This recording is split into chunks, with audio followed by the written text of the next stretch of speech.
The young lady bowed politely and said with a smile that she would be working as a maid in the mansion today. She smiled and said that her name was Louise. She said with a smile that she relied very much on Miss Irene. Irene looked at her intently, for she had been waiting for this day for a long time. She was very happy that the main character had finally returned. The young lady looked at the maid in surprise, but after asking for forgiveness, she said that she would like to ask her a question. She looked at her with a bright smile and said that as far as she knew, she was now her sunbae. Louise looked at the maid and said with a smile that she was the only maid in this mansion. Irenea looked at her intently as she realized that she had already heard the same line 7 times. She smiled and said that she was very pleased to meet you. Irenea said that the work was difficult, but if you tried your best, everything would work out. The young maid was amazed by such a sincere and kind smile. She knew that today was the day she would hand over everything to Louise. She knew that today she would finally submit the resignation letter that she had been carrying around for a long time. She was very happy because she understood that today was the day when she would be free from this game.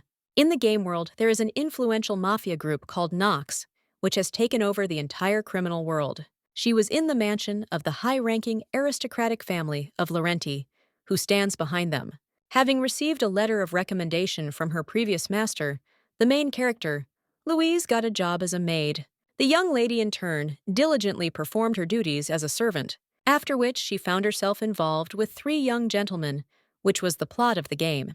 She was just a minor character here, even though she was a worker at the mansion, just like Louise. Every time she turned on the game, she would say, "Greetings to Louise," with a radiant smile. She was just like an empty mannequin, unfortunately, that was her essence.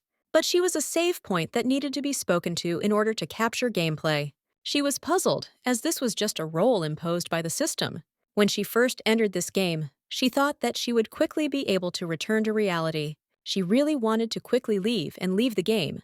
But in turn, she wondered what the score of the attempt was. There is a reason for the decline of the game towards the end. Everyone died a horrible death. There was a time when the main character fell in love with the main character. She knew perfectly well that all the obvious failures were due to the pathetic endings. But such games usually had hidden protagonists. For this reason, she thought that everything would work out if she brought them together. But no matter how long she lived, she could not find even a hint of the hidden protagonist in her life. After the 6th ending, she returned to this life again. This was her 7th life in this game. Over the past few times, she had seen all the love endings, which she was glad about. And unfortunately, she also saw all the deadly endings. She not only watched the main character, but also helped her to see a new ending. But unfortunately, the results were disastrous for everyone, and she had a hard time. She was shocked because life was repeating itself, as if laughing at her. And every time after the ending, she returned to the moment of her first scene in the game. No matter what she did, she could not escape. She sighed heavily because she knew that if things were going to turn out this way, she wanted to throw everything away and live her life. She wanted to quit. She was glad because the main character came to their estate. She sighed heavily, for she knew that if she left, the young lords would be a little sad. But she knew that they would quickly forget her and fall in love with the new maid, because that was the system of the game. She knocked quietly on the door. The young man, without looking up from his documents, asked who was there. A moment later, she announced that it was she who had arrived. He smiled and said that she could come in. Entering the office, the young lady saw all the gentlemen gathered. Irenea was glad that they were all gathered. Otis greeted the maid and asked with a smile if she didn't like the rose he had folded. The second son of the Otis family, despite his striking features and gentle smile, he is the boss when it comes to the actions of their group. Archibald smiled and asked the lady what she had come for. He asked if she wanted anything. The eldest son, Archibald. Anyone could say that he was a model gentleman with extremely good manners, but he was ruthless and did not hesitate to kill people. Rodion smiled and told his brother that the young lady had come to see him. Rodion is the youngest. He had a beautiful face and a kind smile. He is very cruel and can torture the enemy for a long time until he stops breathing. From the outside, one could say that they have great genes, but they are dangerous people worthy of being the mafia's roof. She looked at them intently and said that she had come to see the elder gentleman. The young people were disappointed as she slowly placed a sheet of paper on the table for him. Archibald looked at the sheet in surprise and asked what she had brought him. She looked at him intently and said that she had brought her resignation letter as she was going to leave the mansion. The young people froze in shock. They did not expect to hear something like that. When she saw Archibald's surprised face, the scene of the last ending, the death of Louise, and Archibald suddenly flashed before her eyes. Archibald pursued Louise, who betrayed him, and fled to the enemy camp. He said angrily that it was not funny. Louise froze in place. She could not move. He looked at her coldly and asked if she really thought she could leave him like that. The young lady was shocked as she saw that he was covered in blood. He looked at her intently and hugged her tightly, saying that if she were with him, he could promise unbreakable peace and tranquility. He sighed heavily and said that he only wanted her, but it seemed that it was not mutual. He looked at her intently and said that he loved her very much. A moment later, he drew his sword, and after his words, he stabbed her and himself with the sword. By dying with her, he tied her to himself forever. The young lady in turn was shocked by this scene. Archibald looked at her with fury and said that it wasn't even funny. He asked if she really thought she could leave him like that. She froze in shock and didn't understand why he gave her the line from that ending. She froze when he tore up her application. She was very puzzled since she just wanted to quit. Irenea wondered if it was really necessary to react so sharply to this. He looked at her furiously and said that he would now pretend that he had not heard it. The young lady looked at everyone present and said that she would leave anyway. Archibald looked at her with fury and said that it seemed she didn't even want to hear him. He looked at her intently and said he wouldn't repeat it twice. Otis walked up to the young lady and hugged her tenderly. He told his brother to stop behaving like that, as he was putting the young lady in an awkward position. The young lady looked at Otis as she knew he always had a warm smile. But now he was cold, like a completely different person. In all the time she had played the game, she had never seen him look so terrifying. She was surprised because he was cold and calm. He looked at her intently and asked if she really wanted to leave. The young lady hesitated, but a moment later said that she wanted to leave as she had already made up her mind. He looked at her intently and said that with such a strong will, it would be difficult to convince her. She froze in surprise. Otis kissed her hand tenderly and said that in that case, she could take him with her. The young lady froze in shock and asked in surprise what he was talking about. She sighed heavily and, pushing him away, said that he himself knew perfectly well that this was simply impossible. He was a little angry and said that he would give her anything she wanted, and she wouldn't have to work as hard as she did now. He smiled and said that it was enough to just drink tea with him once a day. He smiled and said that it would be enough if they walked and spent time together. He smiled and said that it would be nice if there was a riding field near the estate. He imagined the young lady riding a horse well. He knew that she could take her time and enjoy the dinner, prepared by the best chef. He looked closely at the young lady and asked her how she felt about the idea. Archibald looked at his brother with fury and called him. He walked up to his brother with lightning speed and told him to control himself. Archibald looked at the lady and told her not to pay attention to his brother's nonsense. Archibald said that his brother did not have enough money and that he was only skillfully bluffing. Otis sighed heavily and asked his brother what he was talking about. He asked if he really thought he didn't have that kind of money. Archibald said that he had little money compared to him. The young lady froze in place watching their squabble. She sighed heavily, knowing that it would have been better if they had taken her statement quietly. Archibald approached the lady and asked if he had offended her in any way, or if another worker had offended her. He looked at her closely and said that he thought she got along well with everyone. He didn't understand what the problem was. She said she was just thinking about opening a small cafe with her savings. He was surprised that she was going into business. She smiled and said that everything was fine, and that was what she wanted as she dreamed of living a quiet and calm life in a cafe. Rodion shouted that this simply couldn't be. He was very angry. He looked at her in surprise and asked if she really wanted to leave them just because of this. He said that she knew that he couldn't wake up without her. He looked at her intently and said that he didn't even want to imagine the morning without her. The young lady gently stroked his face and said with a smile that everything was fine. She smiled and said that he would quickly get used to the days without her, and the young master, she knew, would overcome everything. Rodion was shocked as he did not expect to hear something like this. He quickly hugged her and with tears in his eyes said that he would not let her go under any circumstances. She sighed heavily, as she knew that it would be difficult for her to leave work. Otis told his brother to get away from her. He was putting the young lady in an awkward position. Rodion was shocked. He shouted that the young lady did not think so at all. Irenea looked at them intently, and asking Rodion for forgiveness, understood that Otis was right this time. Otis smiled and told the young lady to ignore Radion's meteor. He told the young lady that the most important thing now was her plan to quit her job. He looked at her intently and said that for such a dream, there was no need to go far and everything was quite solvable. She asked what he was talking about. He looked at his brother with a satisfied grin and asked if he was right. Archibald smiled at the young lady and said that they could simply tell the butler to convert the extension into a cafe. She was shocked because she understood that they were all on the same page. Otis looked at the lady and asked with a smile. If she had heard, he said that they could go together. Rodion was in shock. He shouted that he would also go with them. Otis looked at his brother with fury in his eyes and told him to stop his hysteria. He sighed heavily and upset said that he would go and look for coffee beans. As he left, he said it would be better this way. Archibald looked at his brother and said he needed to go to Delton. He said that someone had invaded their territory.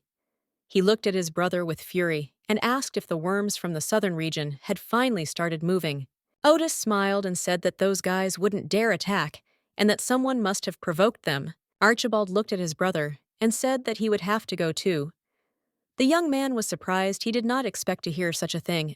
Archibald said with a grin that for this reason he would be decorating the cafe with the lady. He looked closely at the young lady and said with a smile that he would be by her side. She sighed heavily as she knew that once she got involved with the mafia, she wouldn't be able to refuse to view the bloodshed. She sighed heavily and, asking for forgiveness, said that her decision was immutable. She said that she would leave their mansion immediately. They were shocked and told her to think again. She said that of course she dreams of opening a cafe, but she also wants love. But relationships are forbidden in the mansion. They were surprised that the agreement contained a clause stating that relationships were prohibited at work. They looked at Archibald and asked if he had come up with it. She said it was added after workers were caught violating the code of conduct. The young people remembered how there had recently been a similar incident, and the servants began to blame each other. They acted like lovers, and then each said that he had been used and asked for forgiveness. Archibald looked at the young men and told them to stop talking because they were all already dead. He looked at the lady sharply and said that if this was bothering her, she should have told him about it earlier. Otis looked at his brother and asked if this rule only applied to employees. He said it did not apply to them. He slowly approached the young lady and, kneeling, took her hand. He smiled and asked her if she would like to become his girlfriend and future wife. The young lady froze in shock. He looked at her closely and said with a smile that she should think carefully. He said that it didn't differ much from her condition. He smiled and said that many couples love each other, even in arranged marriages, and they could do the same. He smiled and said that they would have a beautiful child like his mother and father. She quickly covered his mouth with her palm. Irenea looked at him with embarrassment and said that their fun had gone beyond the pale. He looked at her intently and asked what if this wasn't a joke. He came even closer to her and said with a smile on his face that he was always serious about her. Rodion looked at his brother with fury and told him to stop immediately. He asked his brother angrily if he couldn't see that the young lady didn't like him. Otis, in turn, looked at his brother with fury and told him not to talk nonsense about things he himself did not know. Rodion said that if he were in the young lady's place, he would have slapped him. She looked at the young people intently and said that if they continued like this in the future, she would go and pack her things. Rodion asked for forgiveness for the fact that they had put her in an awkward position. He asked if he could apologize to her. He looked at the young lady and said that sometimes his brother had no manners. He asked the lady if she needed this love. People can't. He said that people can't be trusted. He asked the lady what she would say if they got a pet and looked after it. He said they would live a happy life. She said she likes people more than animals, and she doesn't want all her clothes to be covered in wool. He looked at the young lady intently and said that she alone was enough for him. He asked her what she liked and said that he would listen to everything, only she had to say it. The young lady, in turn, only wanted to quit. Archibald looked at his brother and told him to calm down and let the lady go. He looked at the young lady intently and said with a smile that his brother was now being rude to the one who could become his daughter-in-law. Archibald smiled and said that it would be nice to propose on a date. He said he wasn't thinking about a relationship, but if that's what she wanted, she could date him. The young lady looked coldly at the young men and said that she could not do this. Archibald looked at her with a smile and asked why she couldn't do it. She shouted that she had no intention of meeting them because they were mafiosi. She asked them to give her a big severance pay and let her go. She was puzzled because she knew she couldn't say that. Irenea sighed heavily and said that she would appreciate their offers, but it was too great an honor for her. Archibald said that it was not so. He looked at her closely and asked if she didn't like them. He said she could have chosen one of them. She sighed heavily as she realized that she had dug her own grave. The young lady began to speak, but suddenly Louise burst into their room. She glanced sideways at Louise as she understood that the girl had arrived just in time. Louise smiled and greeted them, introducing herself and saying that she had arrived with a letter of recommendation from Lich Fen. She said she would like to discuss salary if they were not busy. Irenea, in turn, understood perfectly well that she was very guilty before Louise, but now she had a wonderful idea. A moment later, she said she had found the right person. She looked at them and said that she would not agree without Miss Louise. Louise froze in shock. She didn't understand what was being said.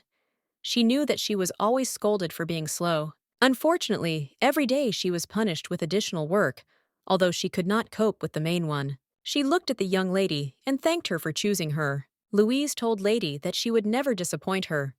Irenea looked at the girl and told her to calm down. Otis looked at them and said it was just nonsense.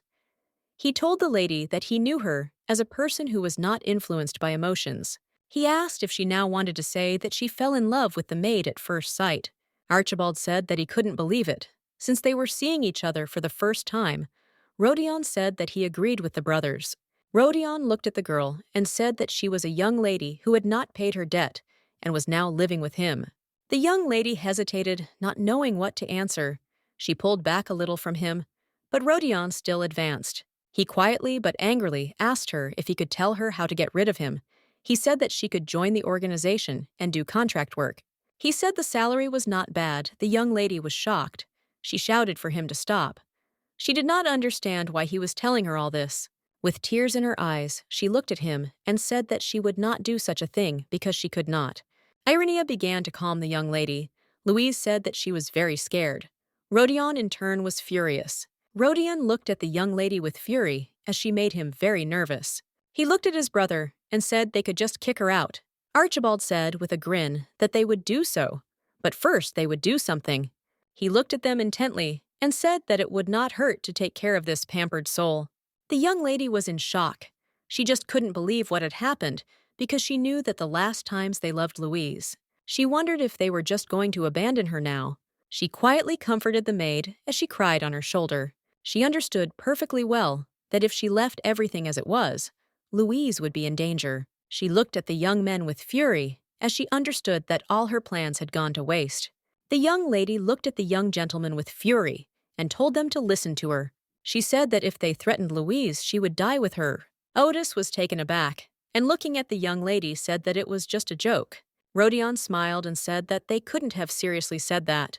Archibald said they had gone a bit overboard, meaning they had no intention of putting what they said into practice. He looked at the maid and, asking for forgiveness, said that they could not hire her. She was surprised.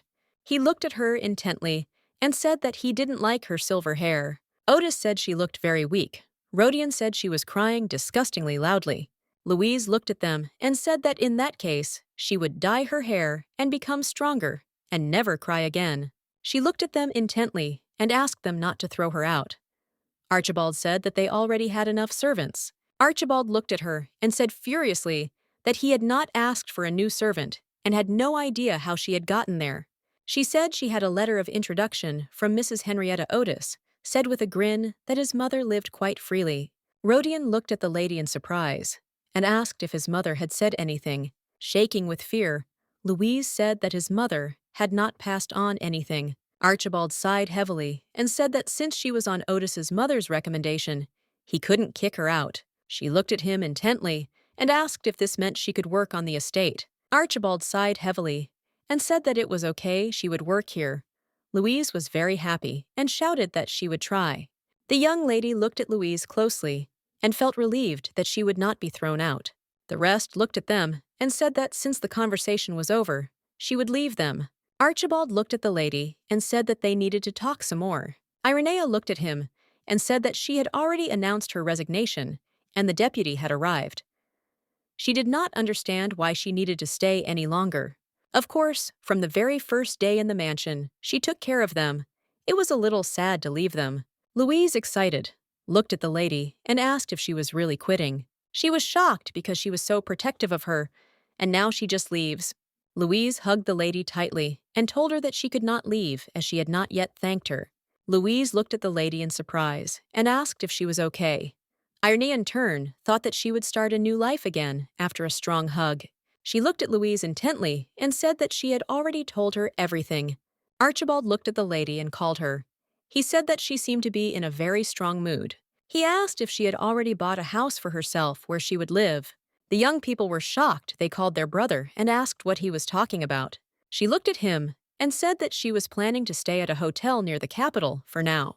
He looked at her hard and asked why she didn't put off resigning until then. He said she could stay just a month and they would get their act together. Archibald looked at the lady with a smile and said that she could teach Miss Louise everything for now, and for this he would double her salary. Louise looked closely at the young lady and told her to stay a little longer. She looked at the young gentleman intently and said that she would work for another month if he tripled her salary. He looked at her intently and said with a smile that they could then rewrite the contract and she could demand whatever she wanted. He looked closely at Louise and said that it looked like she wanted to talk about her rate. She said that she would like to change the bank where her salary would be sent. He smiled and said that they could discuss it, and also apologized for causing her trouble in the first place. She smiled and said that it was no big deal, and she would be happy to try for them. He smiled and said that she should learn well from the young lady. A moment later, he said that they could leave. Louise, with a radiant smile, took the young lady's hand and said that they would go together. Archibald sighed heavily and said that now that the main thing was done, it was time for them to take care of the rest. He told Rodion to deal with the trespassers on their territory, and Otis should contact the realtor and prevent the lady from renting the apartment. Otis looked at his brother and told him not to take his anger out where it wasn't needed. He smiled and said that he was assigned to sort things out, and he was sent to the realtor. He said with a satisfied smile that it was all because he easily got rid of everything he didn't like. Otis said with a grin that it was all because he was neither handsome nor a gentleman. Rodion looked at his brother with fury. He was very angry. Archibald looked at the young men and told them to stop and both to be silent. He looked at Otis and told him to act secretly. He said that if they could not change the young lady's mind, then their only option was to force her to stay. They looked at their older brother and said that they understood everything and would do everything.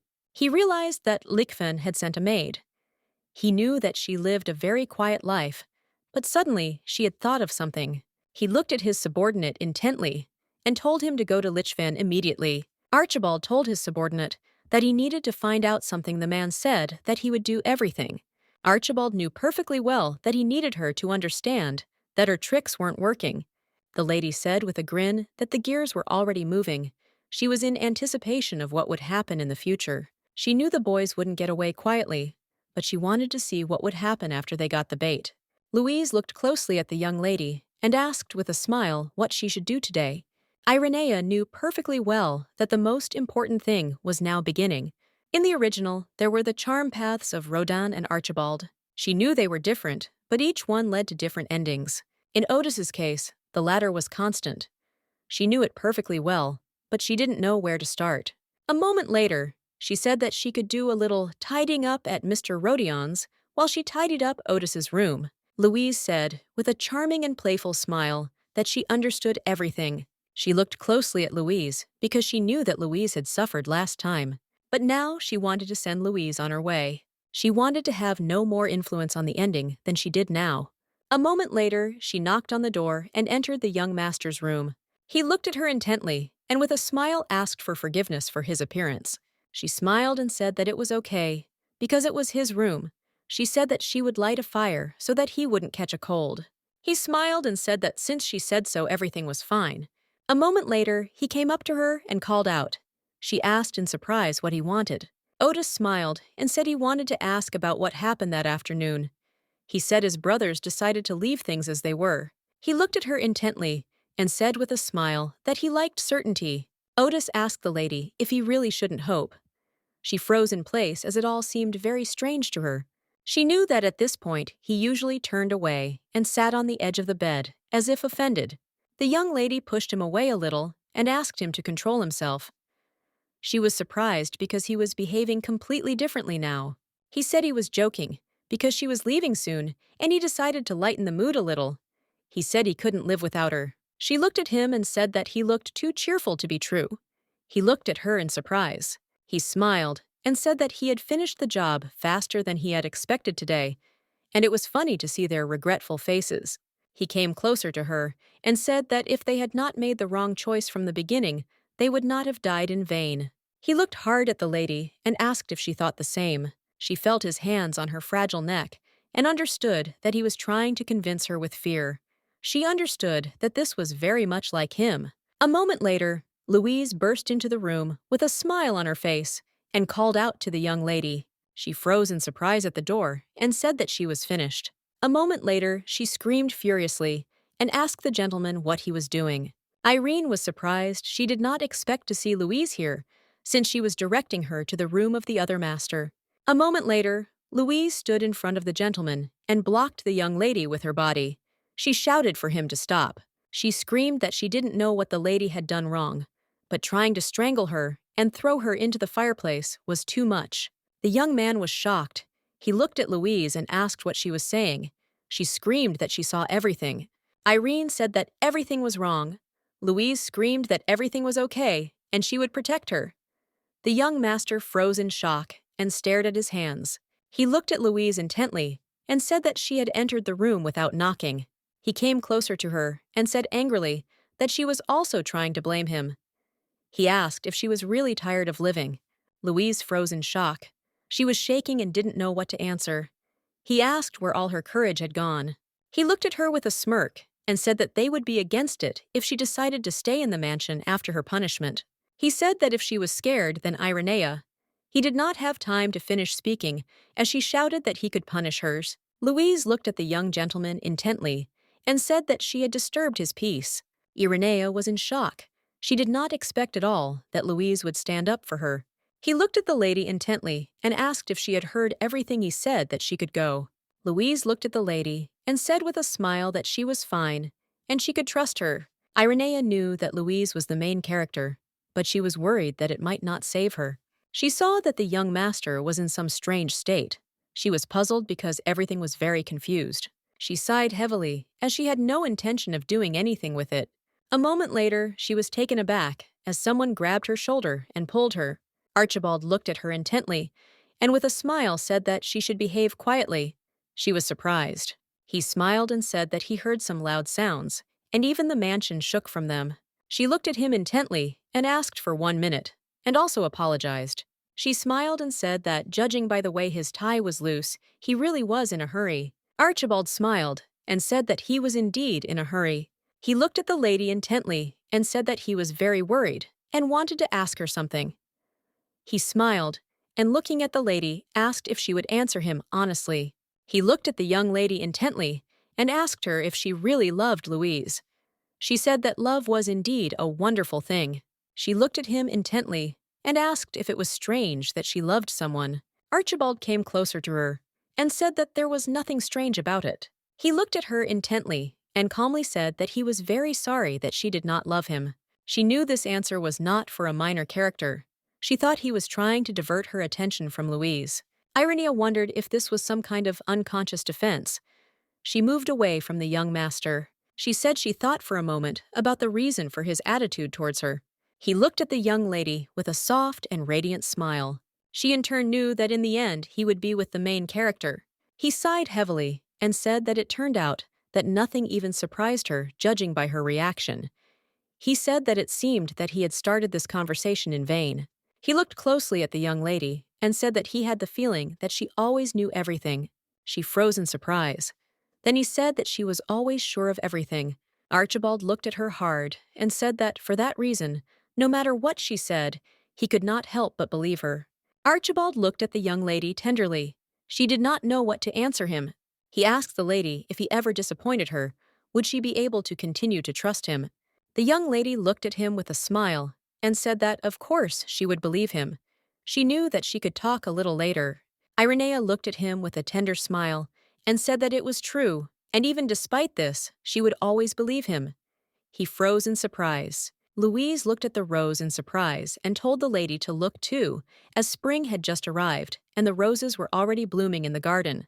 Louise said with a smile that they were undoubtedly raised by someone's love. She knew that even though this was a game, the laws of nature could not be ignored. Irene looked at Louise and asked if she was hiding something. Louise was taken aback and said that she was not.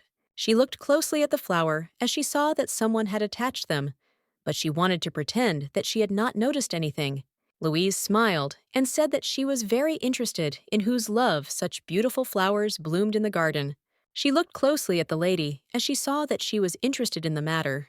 Irenea, looking at the flower, understood that this was completely Mr. Otis's success. Otis asked why Irene and Louise were so protective of each other, since they barely knew each other.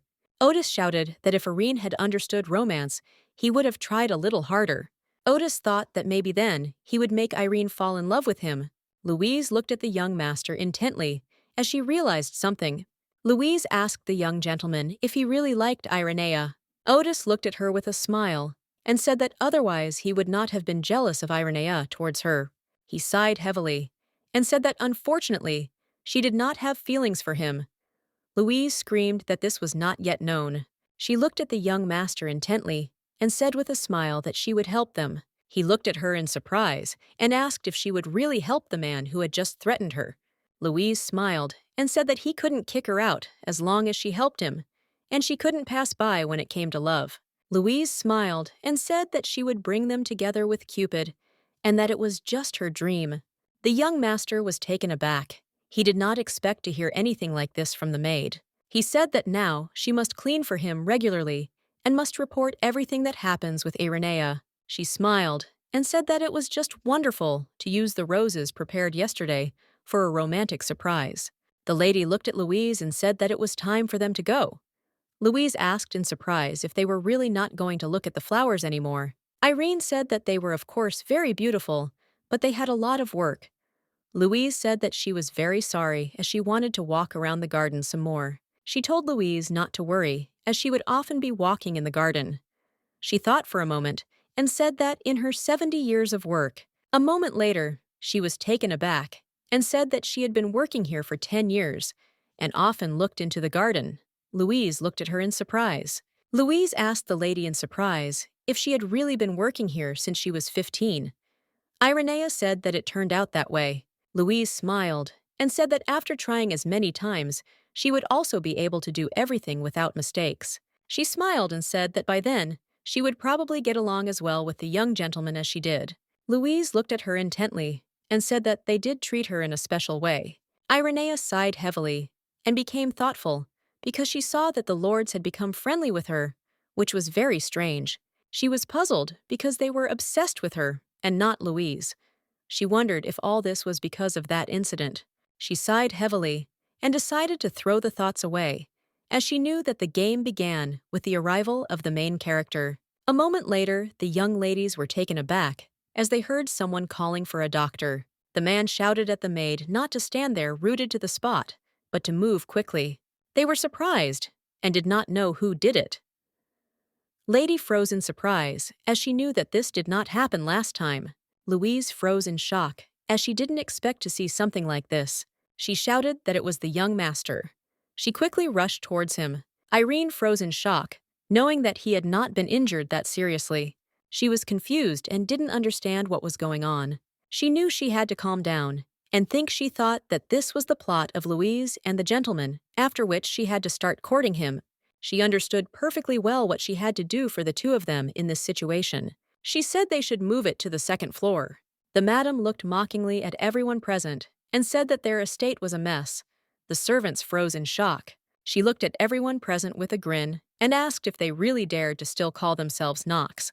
Everyone present was very surprised as they did not expect to see Mrs. Veronica. She sat up slowly and looked at everyone with a smirk on her face. She smiled and said that they could ignore her and go about their business. She said with a smirk that they had more urgent business than her. A moment later, she clearly saw who was in charge of all the servants in the estate. She heard that Archibald had given her the powers of head maid. She looked at the maid with a smirk because she realized that Henrietta was right. She wanted to start slowly. She looked at the young man and said that she was going to break something now. But before that, she would give him a chance to explain. The man was taken aback and asked for forgiveness, as they had not been informed of her visit. She looked at him with fury and asked if she really had to report to everyone. She said that footmen should be flexible. She said with a grin that apparently this position was occupied by the worst of the servants. She did not understand how much she would worry about her nephews. She looked at the young lady intently and asked her about it. The young lady sighed heavily and asked her mistress for forgiveness. Lady Veronica asked with a grin why she was being punished like this. Veronica sighed heavily and said that they don't know how to greet, and they don't know etiquette. She looked at everyone present with a smirk and asked what they were standing for. She said that they should be on their knees. Moments later, all the servants bowed to her.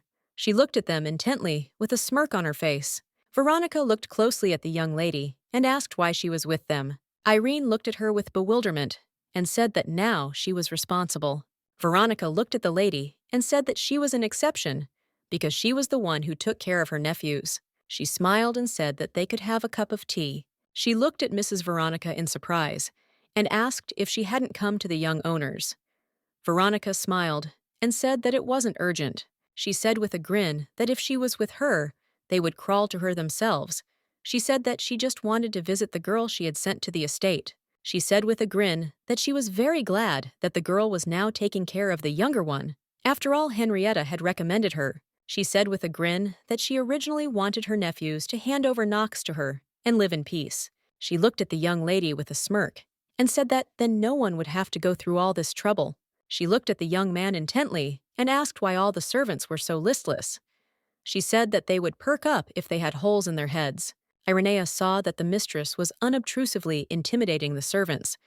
She saw that Veronica was creating the atmosphere she needed. Veronica looked at them with a grin and said that she didn't know if she would like the tea. Nothing could be worse than their behavior. She smiled and said that the scent was simply wonderful.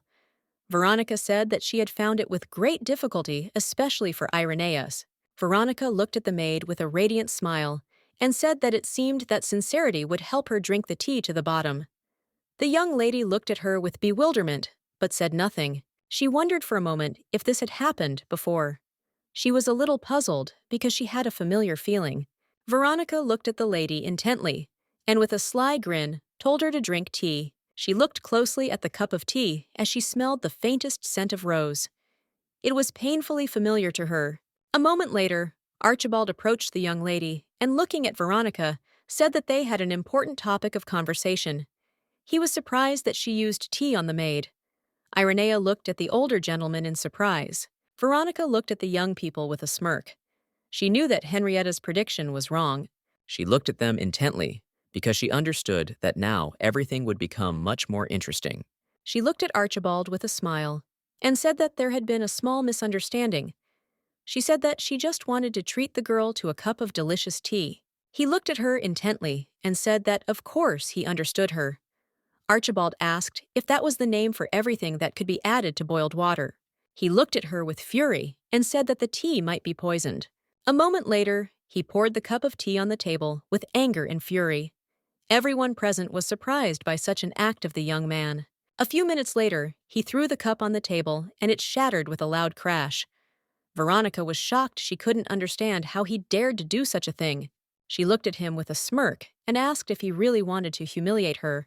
Archibald looked at his aunt with fury and asked if she would deny that she had started it all first. He was furious because she had dared to use dope on a man from the Laurenti family. She sighed heavily and said that she could joke a little. She asked if it was news to him that they had left Yunnan. She said that he had not batted an eyelid when they were driven out of Leafin. Archibald looked at her with fury and said that they had extorted a large sum of money. He asked if she was now trying to take Irene's. She looked at him intently and said that she would tell him everything straight. Veronica said that they should have gotten this money. Maybe then the servants would have gotten some too. She said with a smile that every person wants to have an experienced and knowledgeable person next to them. She looked closely at Archibald and asked if he really had feelings for the maid. He looked at her intently and said with a smile that being indifferent to subordinates could not be called the head of the family. She said with a grin that it was very strange. She looked at Archibald closely and said with a smirk that for some reason in her eyes, he looked like he was protecting his beloved. Louise sighed heavily.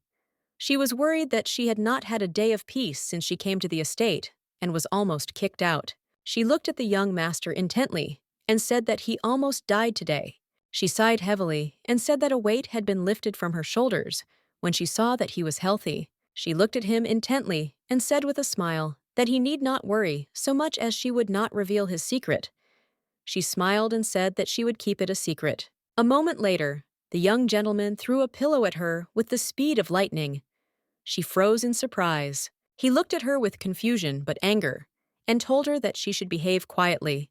She looked at him closely and said with a smile that he didn't need to be so shy. She said that puppies sometimes pretend to be sick.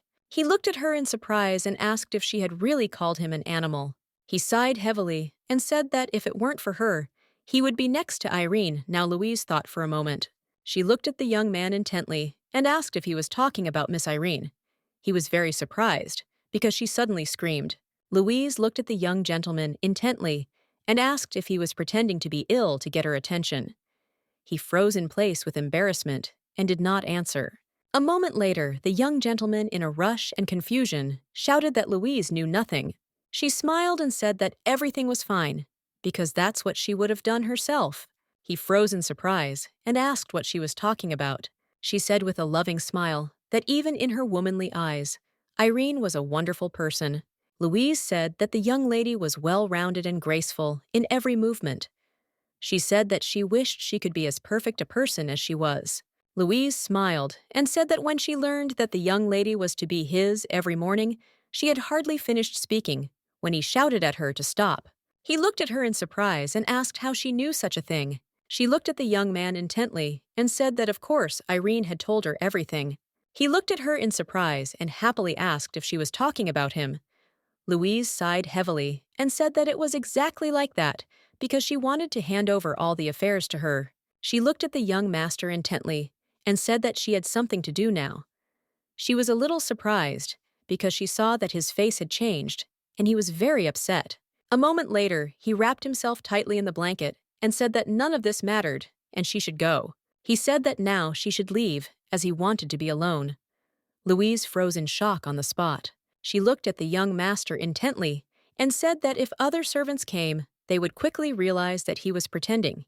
He sighed heavily and said that it did not matter, since Irene would also come to him. Louise looked at the master intently and said that then the young lady would guess everything. She looked at him intently and, throwing the blanket off the gentleman, said that if he really wanted to pass for sick, he should pretend that something was hurting him. Rodion shouted that he was not pretending at all and that it was half true. He was in shock and did not understand how she realized that he was pretending. Louise looked at him intently and said with a smile that she had often seen this since childhood. She said her father was constantly beaten by debt collectors. Rodion looked at her intently as he remembered the debt she had spoken of earlier. A moment later, they heard a scream. They turned around in surprise and looked in the direction from which the noise and screaming was coming. He sighed heavily as he realized that it was his aunt who was screaming. He knew that it was difficult to quietly agree with her character. He was surprised and did not understand what had made her so angry. Veronica sighed heavily and said that they could assume that he was telling the truth. She looked at him in surprise and asked if she understood correctly that he was doing this to protect his servants. Archibald looked at his aunt with fury and said that if she had come here to throw words around, she might as well leave already. He looked at her with fury and a smirk and said that he didn't have as much time as some people. Veronica was furious. She screamed and called him. She did not understand how he dared to look down on her. She asked furiously if he thought he would have come this far without her. Veronica said with fury and anger that first of all, she was not his aunt, but Knox's consigliere. She looked at him with disdain and said that he should not pose in front of someone he does not have the strength to face. The lady looked closely at the scandal. She understood that if they continued in the same spirit, there would be problems. With lightning speed, she stood up and asked the lady to calm down a little. Veronica was furious. She pushed the young lady away and shouted at her to mind her own business. She shouted at the maid to stay out of the way. Archibald was shocked. He quickly caught the young lady who fell right on top of him. Irene screamed in pain. Archibald looked at his aunt with fury and shouted. A moment later, Otis entered the room and fired a shot into the air. Everyone was shocked as they did not expect such a thing from him. He looked at them with fury and said that there was no one to be seen in the garden, and the house was noisy, and that this was not the only thing that was bothering him so much. He looked at his aunt with a grin and asked if it wouldn't be better to get rid of them all at once. Veronica looked at him intently and said with fury that he was still the same selfish person, just like his mother. He looked at her with fury and said that she knew perfectly well that after these words, not one or two people disappeared. He said with a grin that it seemed like she was tired of her position. Veronica smiled and said that these were very loud statements from a brat who would not last a minute in her position. She said with a grin that they were all good at talking. She didn't have time to finish speaking when suddenly a shot rang out. The man who was standing next to her fell dead to the ground. Veronica was in shock. She didn't understand how this could happen. She looked at the young man with fury and shouted that it would be very noisy if his mother found out about this. Veronica said she would be worried, even though she was infatuated with her lover. Irene looked at them intently. She knew she needed to calm them down before things got any worse, but unfortunately, she was suffocating. Archibald looked at the young lady and handed her a handkerchief. He said that she should take it, and if possible, she should not inhale the steam. Trembling, she thanked the young gentleman. Archibald said furiously that normal people were vulnerable to that scent, so she had to be careful. He said she could trust the situation to Otis. He turned around and saw her falling to the ground. The young master was shocked. A moment later, he saw her fall to the ground. He screamed, but it was all in vain. Veronica looked at the young people with a smirk and said that a simple maid had fainted. She asked with a smirk why they had become so gloomy. She asked if they didn't think they were overreacting. The young lady in turn fell down to soften the situation, but she understood that it was not safe to continue inhaling this aroma. She was puzzled because she knew that Madame was targeting her, and therefore the news that the young masters had reacted strongly to her resignation letter had reached Lichfen. She thought that most likely Louise was not to blame for this, but according to the plot, all the information about Lavrenti was transmitted through her letters. This time, she has no information to draw a conclusion about the situation, only the usual greetings and everyday conversations. She wondered if there was someone else in the house who was a spy besides Louise. She knew she had to find him and expose him. Archibald looked at her intently and asked why she was behaving like this. She looked at him with a grin and said that not even a day had passed since her incense had been laced with a paralytic incense. Veronica looked at the young lady with fury and said that, of course, for ordinary people, it could be fatal. Irenea understood perfectly well that a simple girl could not have immunity to such things. She was puzzled since the poisoned tea and the intoxicating incense affected her. Archibald was furious because he could not control the situation. He looked closely at his aunt. As he knew he needed to distract her from the young lady, he knew that if they were late, the antidote would not work. Archibald looked at his brother closely. He wanted him to help him resolve this situation a little. Otis looked at Veronica with fury. He was very angry and also wanted to finish everything quickly. Archibald looked at his aunt and asked what she knew that she had treated some maid in such a way. Otis sighed heavily and said that they would have to get rid of another corpse. Archibald told his brother to bring the butler. He looked closely at the young lady and said that, although she was a simple maid, she had worked in their house for a long time, and everything could not be left like that. Veronica looked at the young man with intense and furious eyes. She understood that he wanted to distract her, but she knew that it was too late. Archibald looked at his aunt and said that he allowed her to torture their servants. He allowed her to do this because their lives were not in danger. He said angrily that he was intervening now, not because she was a maid, some special person, and not because they didn't like her. He looked at her angrily and said that everything had passed, because she had attempted to take the life of a person working in their house. Archibald said with hatred and fury that she had crossed the line of what was permitted. Veronica looked at him with a smirk and said that the most important thing he couldn't tell her. She looked at him intently. She knew that he could pretend as much as he wanted, but she felt that everything inside him was burning. She looked at the young lady intently, as she felt a little sorry for her, but she knew it was too late. She knew that a long time had passed, and her awakening would be a miracle. A moment later, she looked at her subordinate and told him to give her something. The young lady, in turn, hoped that she would soon wake up in her real world. Archibald looked at the envelope in surprise and asked what was in it. Veronica said with a smirk that it was a gift from Henrietta. She said that they should read it and answer her personally. A moment later, she looked at them with a smirk and said that it was time for her to go about her business. A moment later, Archibald shouted to everyone present to open the windows at once and quickly obtain antidotes. Everyone began to carry out the young master's order in a hurry. Archibald rushed to the young lady. He called her, but it was all in vain. He saw how she was shaking. Archibald looked hard at the young lady and asked if she could hear him. She in turn quietly called him. He looked at her excitedly and said that it seemed the dope had not yet spread throughout her body. He looked at her intently and said that, unfortunately, she would feel bad, but she must be patient. He saw that she was losing consciousness again. Rodion ran out of the room and called the young lady. The young people were excited. They did not expect to see anything like this. Louise, with tears in her eyes, asked the young lady to stand up. She told her that she had so much she wanted to tell her. Rodion looked closely at the young lady and asked if she recognized him. He wanted to know if she felt his hand and if she felt dizzy. She looked closely at the young master and asked if he was in pain, as she knew he was injured, but he in turn shouted that now was not the time to worry about him. He was in shock and shaking with fear, saying that he should worry about her and what condition she was in now. He screamed furiously that he would kill Veronica because of what she had done. Louise looked at everyone present with fear and asked if she should bring the doctor. Rodion looked at her with fury and asked what she thought. He shouted that even a small dose of dope paralyzes the body. He shouted that this poison could stop breathing. The young lady was in shock. She screamed with tears in her eyes that this could not be, and her friend could not die like this. He looked at her with fury and shouted that they could not let her die.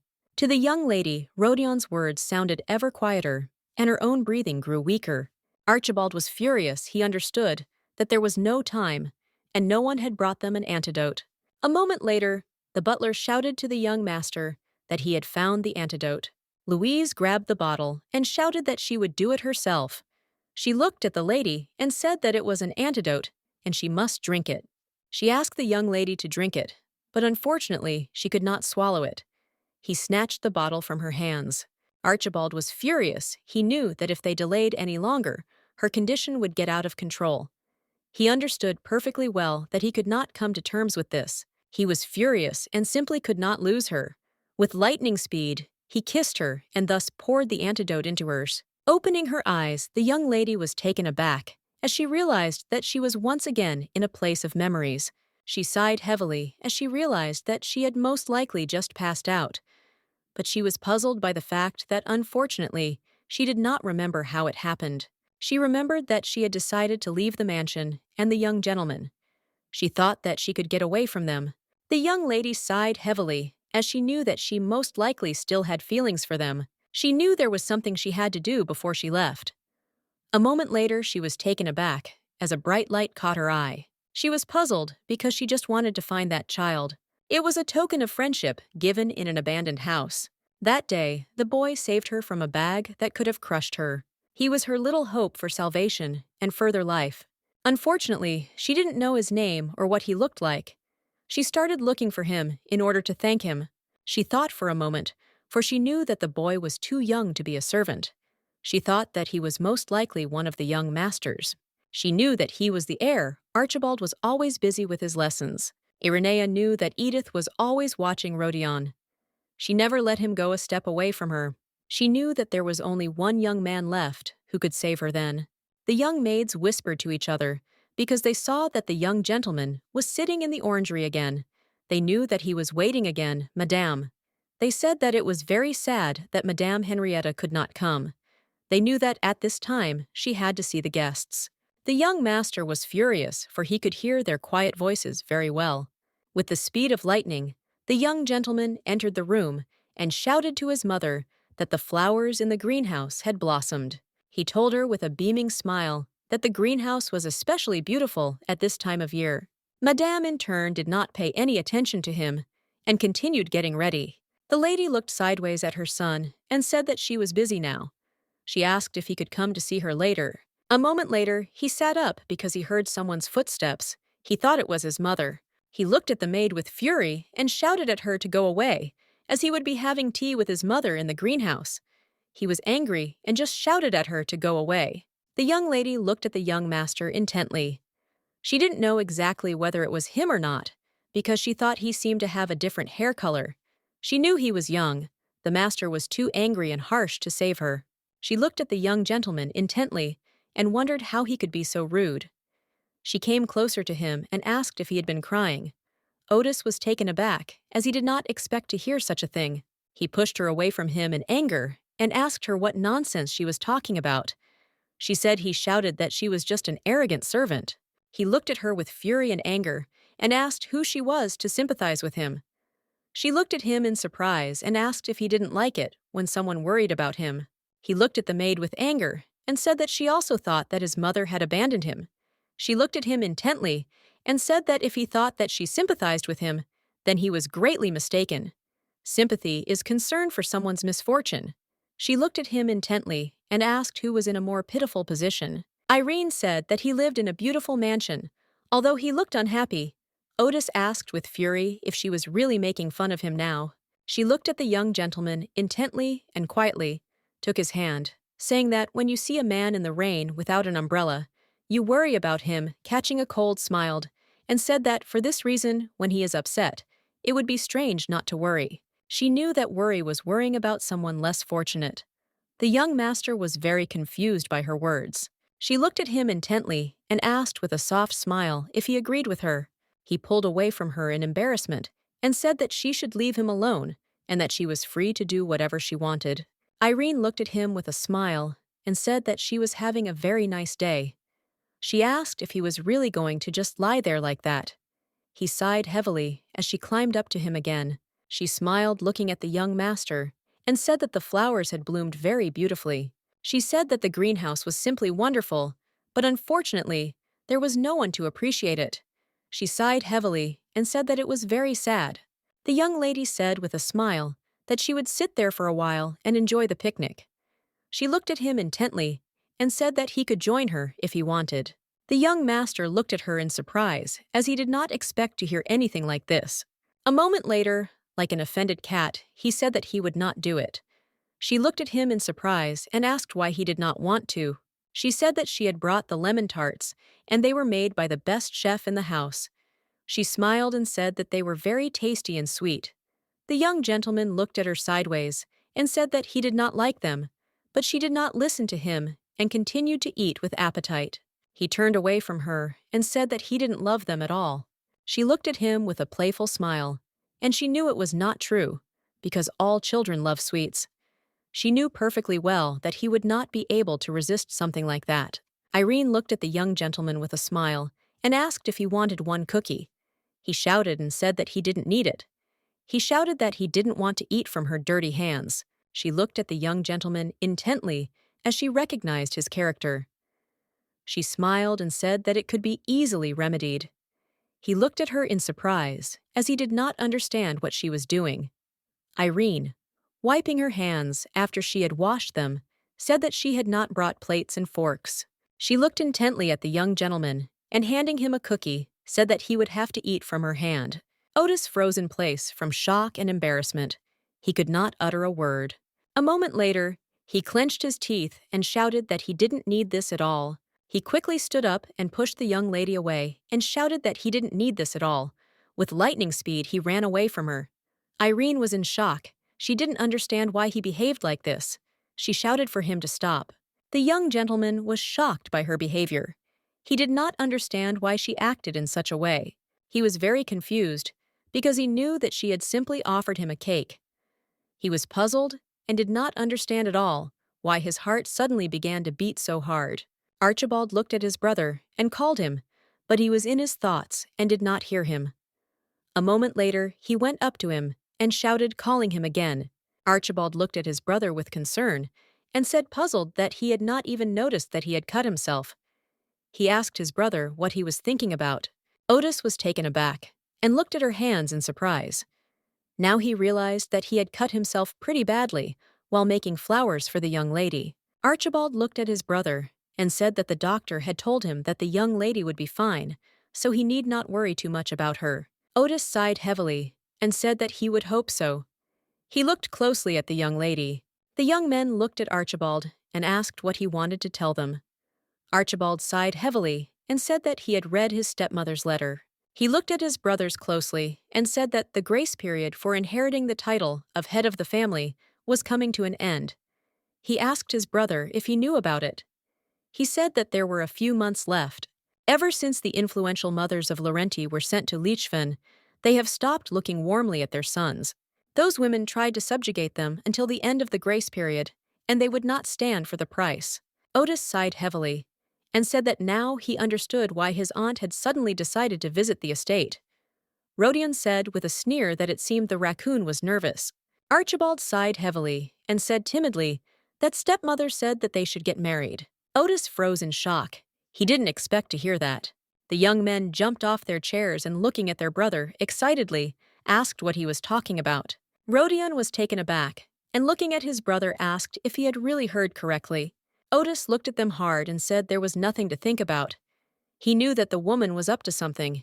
He told him he could just refuse. Archibald sighed heavily and said that he would like to do that, but they must look at the letter. She wrote that she was very worried that her grown sons had no one. She wrote that now was a very good time, and Archibald would be the first. She wrote that she would send a good artist to paint a portrait. The young people froze in shock. They did not expect anything like this at all. Archibald sighed heavily and said that rumors about the engagement were already going on, so they needed a good reason to refuse. He looked at his brothers and said that now he would pretend to agree with her. Rodion looked at his brother in surprise and asked if he really agreed to this and was seriously saying all this now. Archibald sighed heavily and said that they needed to find out if there was a scam here. Rodion asked what would happen if they really got married. He shouted that he didn't want that. Archibald looked at them intently and said with a smirk that the first thing they needed to know was whether she would have to pay for touching his person. Otis said with a grin that now he didn't have to go to Lichfen alone. Archibald looked at his brothers and said with a smile that he had already made a start and that they should act on their own from now on. Otis said that they would leave as soon as they were ready. Otis looked after them and said that they could say hello to their mother. Rodion smiled and told his brother not to worry about anything. They slowly left the room, and the young gentleman was left alone with the lady. He slowly approached her and asked why she was pretending to be asleep. A moment later, the young lady opened her eyes and looked at him in surprise. She asked if he knew about it. She was puzzled and did not understand why he stayed. She looked closely at the young gentleman, for she knew that there must have been two others left. She wondered if he wanted to talk to her again. Irene knew perfectly well that if she continued in the same spirit, they would all meet an unhappy end. She was confused because she didn't want to see this anymore. She knew she had to find the spy quickly before things got too bad. She wondered if she should talk to the young master. She knew that later, if the variable arose again, she would go back to the beginning.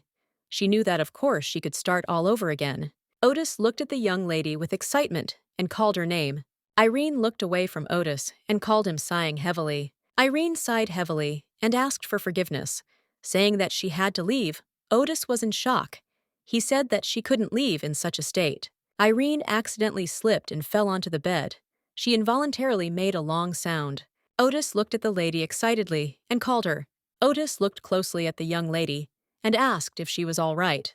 He looked at her closely and said excitedly that she had not recovered yet. The young lady was a little excited as he was too close to her. Otis looked at the lady and said that she shouldn't overdo it. Irene sighed heavily and said that she was fine. She was a little taken aback as she had not expected such an approach from him. A moment later, he placed a beautiful flower into her palm with a smile. She looked closely at the flower, as she knew it was one of those that Otis often folded. He looked intently at the young lady and said that he had made this rose especially for her. Otis sighed heavily and said that when she lost consciousness, he was overcome with anxiety. She glanced sideways at the ground and noticed that there were several more of his crafts on the floor. A moment later, he came closer to her and called her. She was taken aback, as she did not know what he wanted to say. He gently took her hand and asked, without looking into her eyes, if she remembered their first meeting. He sighed heavily and said that he was young then, and very cruel to her. Otis looked her straight in the eye and said that now, looking back on it, he wondered if she had been honest in her treatment of him. The young lady froze, looking at him. He looked at her intently, and with a soft smile said that that was why, from that day until now, she stood frozen in anticipation of what he would tell her. Otis didn't have time to finish speaking, when suddenly, from behind the door, one of the brothers shouted at him to come quickly to them. The young man sighed heavily, and without raising his eyes, said that they would finish talking later. He looked at her intently, and with his soft smile said that he was very eager to hear her answer. The young lady in turn froze in surprise on the spot. She did not understand what was being discussed. Veronica sighed heavily. She knew that this was the price in the struggle for power. She knew that if her brother had lived a little longer in Lichfen, it would have been the three of them, not her.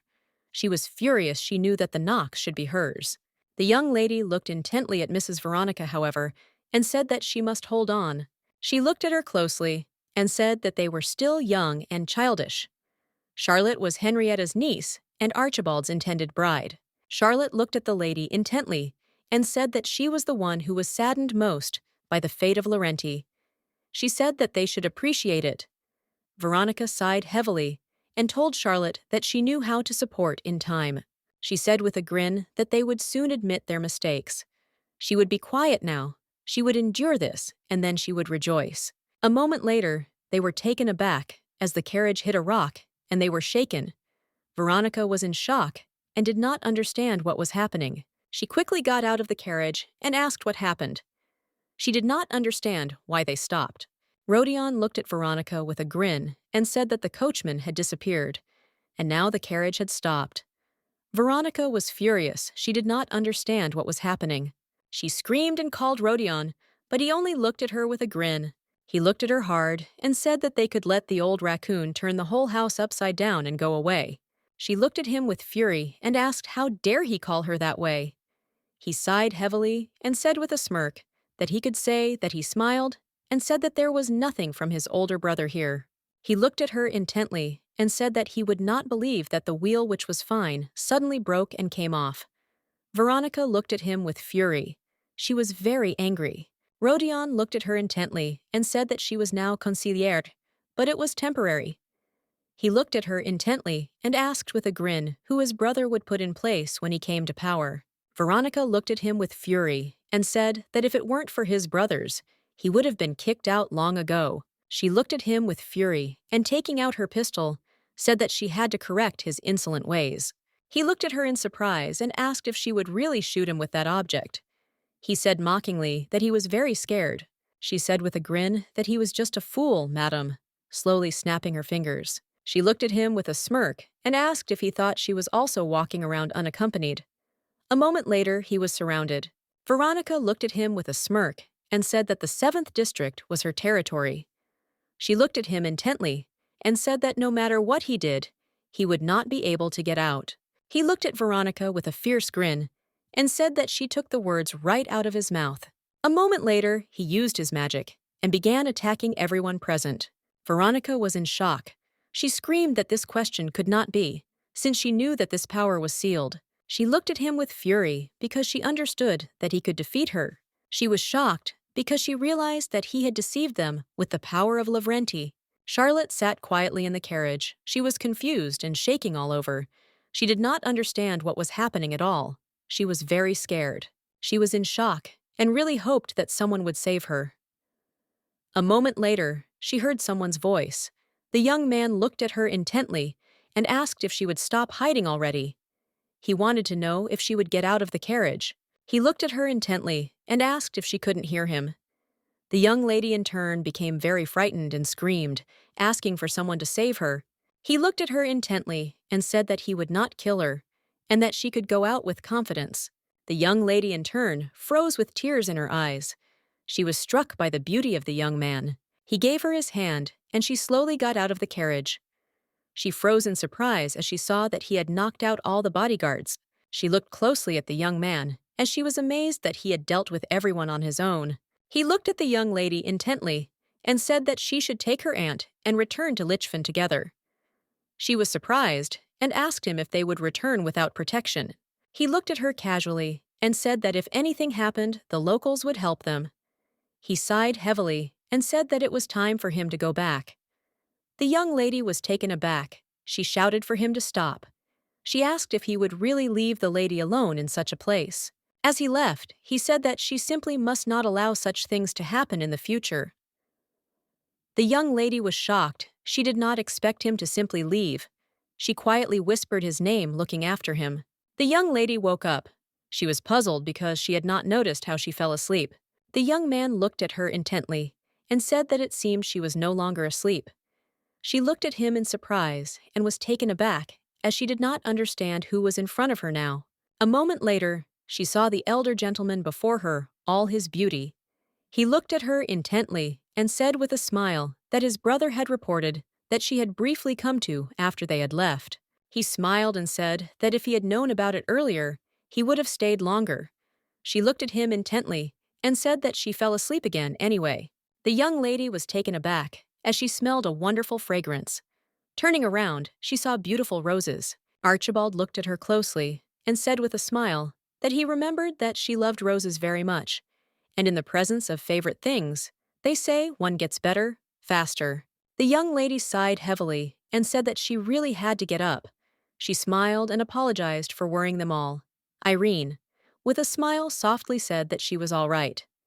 Archibald looked at her closely and said that he heard that from her all the time. He leaned closer to her and said with a smile that now he would not believe it.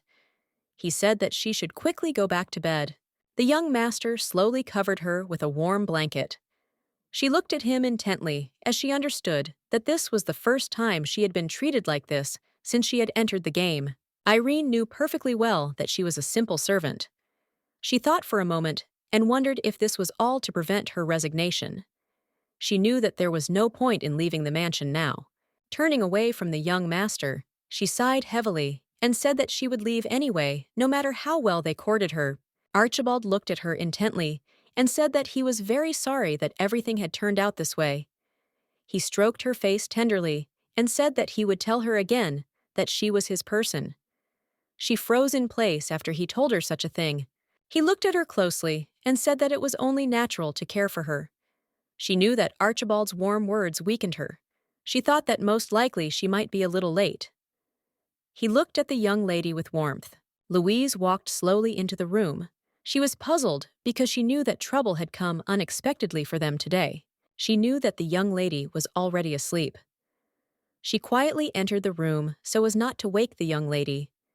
She sighed heavily because she knew that this was all she could do for her. She thought for a moment as she hoped that Irene would recover soon. Irene looked at the young lady intently and asked how much longer she was going to sneak up on her at night. Louise shuddered as she did not expect the lady to wake up. Louise looked at the lady with a smile and asked if she had not been asleep. She sighed heavily and told Louise that she could no longer deprive her of her dinner. Louise was shocked. She did not understand how the lady knew that it was her dinner. The young lady in turn knew that Louise worked at the estate to pay off her debt, and she could not buy food with her own money. She was puzzled and did not understand why the girl was so kind to her. She looked at Louise intently and asked if she was tired. Louise looked at the lady in bewilderment, as she did not understand what she was talking about. Irene was very excited. She asked Louise again if she was tired. She knew that Louise had been working for her, and she was very hungry. She didn't understand why Louise was acting like this. Louise, in turn, looked intently at Irene, with a soft smile on her face. Louise looked at the young lady closely and said with a smile that she liked her very much, so she hoped that she would get better soon and that everything would be fine with her. The young lady, in turn, was very much upset. She knew that Louise was simply very wrong. She was counting her. She did not deserve such a kind attitude from her. She sighed heavily, for she knew that Louise knew nothing at all about her, and she had no idea how many days of happiness she had put Louise through. At first, she also liked Louise very much, and in the soulless estate, she became a real friend to hers. But in order to return to the real world, she brought Louise to the appointed tragedy many times. Unfortunately, in the process, she killed her 3 times. For this reason, she promised herself never to get close to Louise again. She was a little puzzled and didn't understand how things had come to this. Louise said with a smile that the setting reminded her of a slumber party. She smiled and said that they often had such parties when they were children. Irene sighed heavily and said that she was right. Louise looked closely at the young lady and said that she seemed like a very caring person. Irene sighed and told Louise that she was exaggerating. Louise quickly sat up on the bed and said that it was not so because she was in her debt every day. She told the young lady that she had helped her a lot.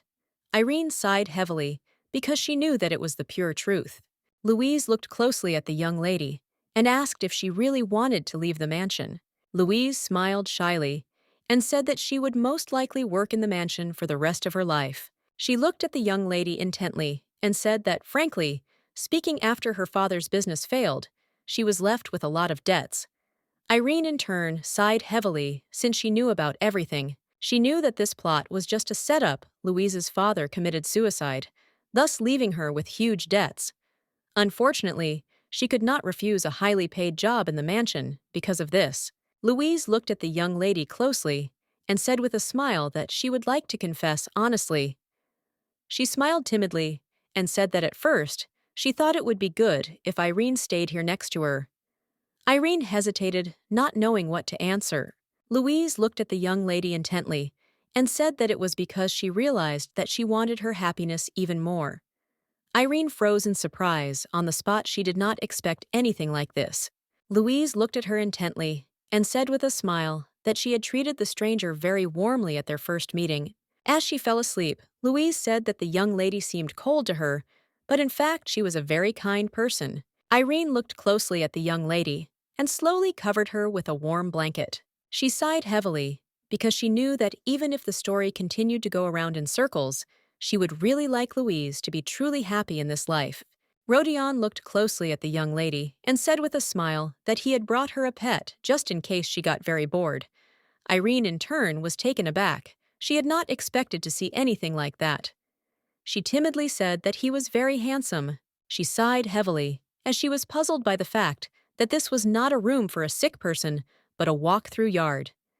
She knew that at this rate it would be better for her if she returned to work. Rodion smiled and said that while Pet was here, no one would be able to approach her except him. He looked closely at the young lady and with a beaming smile said that she should praise him. The lady froze in surprise. She looked into his eyes intently because she knew that something had changed very much in him. She looked at him in surprise and wondered if he had used Elios. Elios, a magical relic that supposedly no longer existed. It was left with the brothers after the previous head of the Lavrenti family. The relic contained incredible power, but no one had been able to control it before. Until the brilliant alchemist Edith Laurenti used her innate talent. She granted her son the ability to use Elios. Along with the enormous power, he received something else. She looked closely at the young master and invited him to sit down for a bit. He looked at the young lady intently and said that he felt a little sorry, as if he had been stabbed. Then he could have been with her here and now. She sighed heavily and told him not to say such things to her. She looked at the young master intently as he surprised her with his unusually bold actions and frank words. She saw a surge of his emotion. She knew that, unfortunately, all these were side effects of possessing the relic. The young lady looked at the young master in surprise as he suddenly hugged her.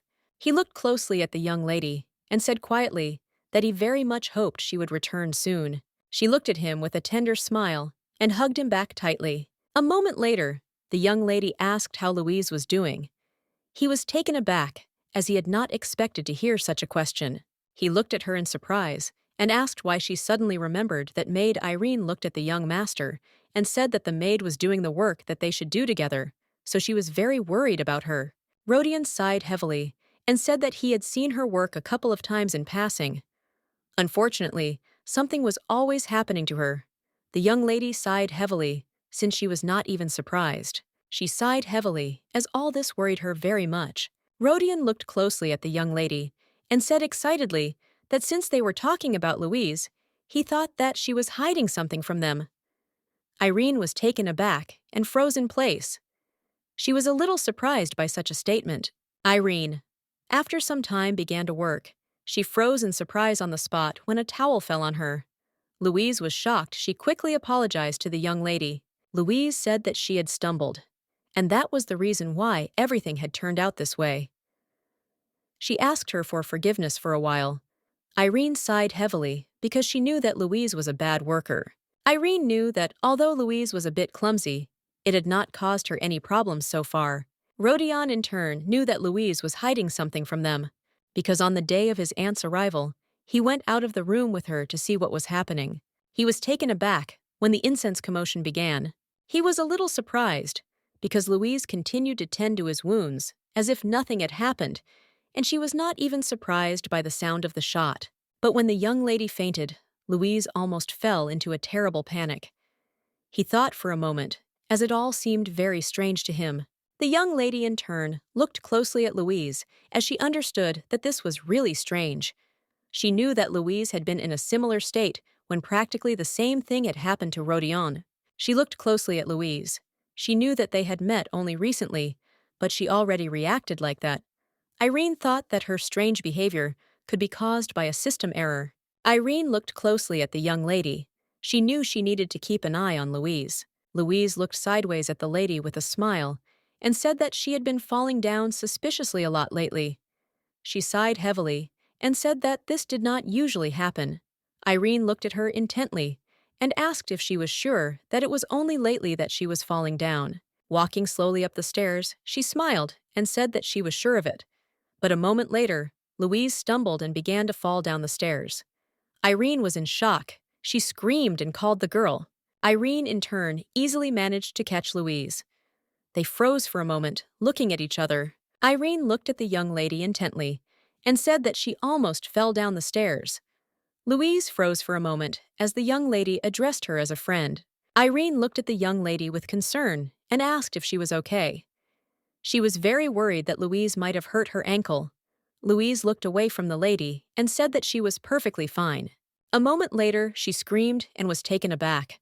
Irene looked at Louise in surprise, as she did not understand why she was behaving in such a way. Louise was shocked. She was taken aback and quickly sat down on the ground. She asked the young lady for forgiveness, because of her, all the bed linen was scattered on the ground. She sighed heavily and said that she would quickly wash everything. Irene looked at Louise in surprise, but did not answer. Louise screamed that she would not cause her any trouble and would do everything herself. The young lady sighed heavily and with a soft smile said that they could do it together. She looked at Louise intently and said with a smile that the main thing was that she hadn't hurt her leg and everything else could be fixed. Louise froze in shock and embarrassment. She was pleased to hear something like that.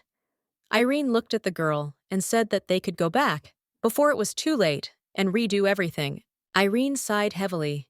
As she was very tired, she had been watching Louise all day, but had not noticed anything. She was puzzled and knew that she had better solve the spy problem quickly, as the next episode was about to begin. There was one dark episode called The Portrait Covered in Blood. Unfortunately, Veronica did not like Henrietta's plan for Archibald and Charlotte to marry. With the help of a spy, she bribes an artist sent by Henrietta and orders the murder of Archibald. However, everything does not go according to plan, and the murder is thwarted, leaving the portrait unfinished. It was said to be soaked in the artist's blood. She knew that if Veronica had already sent a spy into their house, then most likely he would go to the artist directly. The young lady knew that she needed to find him before the latter arrived. She slowly entered the room and looked closely at all the objects that interested her. She had prepared all the materials in advance, in particular a luminous dye that can only be seen by a person using special eye drops. She knew that if she put it on the artist's tool, it would be easy to recognize the spy when they met. She knew that because of the side effects, she would not be able to use the drops multiple times, but their price was very high. Archibald looked closely at the young lady and asked if she was still getting ready. She was taken aback as she did not expect to see an older gentleman. He looked at her closely and asked if she was feeling better. Irene came closer to the young gentleman and said that the doctor kept asking her about it, but she was fine. He looked at the young lady with concern and said that there might be consequences. She looked at him intently, but said nothing. He smiled and asked if she could help him a little. He looked at her with a gentle smile and said that she always did this. And unfortunately, it was not easy for one to cope with such a thing. The young lady looked at him with a smile and said that he was simply not used to such a thing. She slowly buttoned his sleeve. Irene looked closely at the young gentleman. She saw that he was dressed in a suit, a three-piece suit and a tie, a scarf and cufflinks gold jewelry with a ruby and an eagle coat of arms. She knew that everything he was wearing was chosen by her personally. It seemed to her that he was precisely decorated, but without that an ideal sculpture. She understood perfectly well that anyone would be worried and would not be able to decide on clothes for a meeting with a future wife whom he had never seen. Unfortunately, she was not in the mood. She looked closely at the young gentleman and said that now everything was ready. He sighed heavily and said it was very funny he was getting ready to marry a stranger. He looked at her with a smile and said there was nothing that would not pass through her hands. She looked closely at the young master and said he did not need to worry as he was magnificent. She looked at him with a bright smile and said that whoever his betrothed was, she would like him no matter what. He looked at the young lady in surprise and asked why she thought so. She looked at him in surprise because she knew that everything was obvious. She looked intently at the young gentleman and said that he was very handsome, well-built. Archibald froze in surprise and asked what she was talking about. A moment later, he laughed wildly, and Archibald said with a smile that he had not expected her to think that way about him. Irene looked at him intently and said that she was serious now. She said that such an ideal man as he could not be found. She looked at him intently because she was glad that he was now relaxed. She looked at him intently and said with a smile that he should keep this attitude. Irene looked at him with a soft smile and said that he was a very good person. She looked at him intently and said that he would definitely be loved. Archibald, in turn, froze in place in surprise. He did not expect to hear such a thing. In turn, Archibald still remembered the girl he had looked at when he was younger. He remembered her youthful face and flowing hair. At that time, he simply could not take his gaze off her, as she always shone with radiant beauty. Unlike the foolish brothers, he, the heir to the family, was busy with his lessons. He could only watch as she played with his stepbrothers. He saw that she was happy because she was spending time with them. Archibald sighed heavily, as he also wanted to do origami with her. The young lady, in turn, looked back as she felt someone's gaze on her. Otis looked at the maid in surprise and asked why she was behaving like this. She sighed heavily and said that she simply felt someone's gaze on her. He looked at the young lady and said there was no one there. She sighed heavily and said she seemed to have imagined it. Archibald was very puzzled and embarrassed, as he had almost been caught. At that moment, he felt it for the first time. After that incident, he could no longer take his gaze off her, even when she helped his brother make friends with animals. Even when Otis began to show talent with weapons. Knowing that he didn't need a tutor like the young lady, he couldn't take his eyes off her. He felt very warm, and at the same time it hurt. He thought that it was probably just a whim on his part. Archibald looked at the young lady intently and asked if she believed him. Irene looked at the young gentleman with a soft smile and said that, of course, she believed him. He sighed heavily and looked at the lady intently, since she really didn't know anything. He really wanted her to trust him. He wanted her to trust him more than others. Archibald came closer to the young lady and took her hand. She froze in surprise. He looked at her intently and asked why she didn't say then that there was a spy in the house. Irene froze in shock. She didn't know what to answer. He looked at her intently and said that she had mentioned him when she was recovering from the fainting. He looked at her intently and said that she should not remain silent. The young lady was taken aback. She didn't know what to answer. She sighed heavily and realized that she shouldn't have even mentioned spies. She thought that it was all in vain that she did something like that. Archibald looked at her closely and said that he was very glad to hear that she trusted him. He asked if she hadn't been able to trust him before. The young lady, in turn, was a little puzzled. She said that the department was not in this. A moment later, they were informed that a guest had arrived at the estate. The young lady in turn ran away and did not ask herself whether an artist had come to them. She knew what she had to do. She quickly walked to the door and told the young master that she would bring him. Archibald in turn looked furiously after the young lady, but said nothing. Irene was in a hurry to meet the guest. She was a little excited because seeing Archibald's reaction, she was worried about him because it seemed to her that someone had hurt him. She wanted to leave only good memories before leaving the house. The young man looked at her sideways and said that she had better hurry. He sighed heavily and said that he was mortally worried that the noble lady was being met by Louise. The young lady in turn was living on opium since she did not understand who was being talked about. She looked at the young man in surprise and asked if it was really an artist who had come to their estate. She was excited and asked who he was talking about. The young man sighed heavily and said that it was not an artist. He said that Miss Charlotte had come to visit them at the estate. Charlotte looked closely at Louise and asked what her relationship was with Rodion. Louise froze in surprise. She did not expect to hear such a question. She looked at the young lady in surprise and asked what she was talking about. She did not understand what kind of relationship she was talking about. Charlotte, slowly sipping her tea, told the maid to answer honestly, since she just wanted to know the truth. Louise looked at the young lady in bewilderment and said that he was the employer, and she was his employee. Charlotte, in turn, screamed furiously that it was not funny at all, and she heard what they were talking about. She was heading in a hurry to the place where she was told to go. Charlotte had her own plan. She wanted to get lost in the garden, and then the young master would take her to the tea ceremony. A moment later, she noticed the young gentleman. She was very happy, but noticed that he was not alone. She heard him say that they even slept in the same bed. After what he said, she froze in shock on the spot. She was shocked and did not understand if this was true. She looked closely at the young master and the maid, who was smiling radiantly at him. Charlotte furiously told Louise that she heard that Louise slept with Rodion. Louise was shocked. She screamed that this did not happen, and she was talking about another maid. Charlotte rose from her chair in anger and asked Louise if she really thought that she was going to tolerate all her lies. Now she shouted at Louise that she seemed to despise her too. Louise told the lady that she was not lying and was telling the truth. Charlotte angrily slapped the young maid in the face. Charlotte looked at the maid with fury and shouted that she was simply disgusting. She screamed that as soon as she became Laurenti, she would immediately deal with Louise a moment later. Irene entered the room. Irene looked at everyone present with fury and asked what was going on. Louise, the son, looked at Miss with a radiant smile. She was very glad to see her. She quickly approached Louise and asked what had happened to her and how she was feeling. She told Louise to go to her room and she would take care of the guest herself. Louise looked at her in surprise. She knew that it was her duty. Irene looked at the young lady intently and said that she was not just sending her away because she had a request. A moment later, she leaned over quietly and whispered something in her ear. Louise, in turn, ran off in a hurry to carry out her orders. Charlotte angrily shouted at the maid to stand still since she had not finished speaking.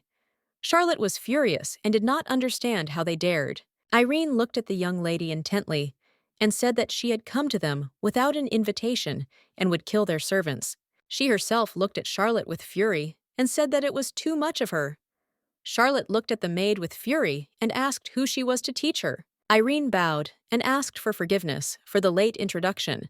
She said that she was the senior servant. She looked at the young lady with fury and asked permission to take care of her. Louise ran to the young master in a hurry.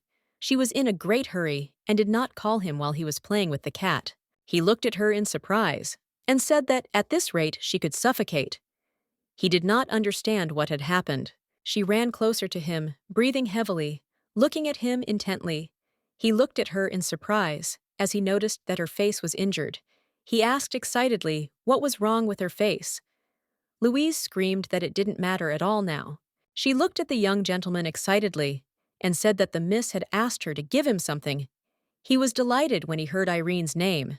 She looked at him intently and said, "The young lady said she needed a hound?" He froze in shock. Louise looked at the young gentleman in surprise and excitement. She did not understand why the lady needed a hound. She looked after the young gentleman and asked if she really wanted to intimidate Charlotte. As he left, he looked at Louise and asked where the young lady was now. Charlotte Eunice, an attractive and charming young lady. Unfortunately, due to ambitious but misguided aspirations, she became one of the chess pieces. Every time Charlotte came to the mansion, she intimidated Louise. She tried to get closer to her unrequited love, Rodions. Irene, in turn, tried not to interfere in the story, but when she saw Louise, she realized that she had to intervene. Hearing Charlotte's words, she was not conscious, served all together, as she realized that Charlotte simply misunderstood Louise's words. Charlotte was furious. She shouted that the young man was not the kind of person who would have fun with a simple servant.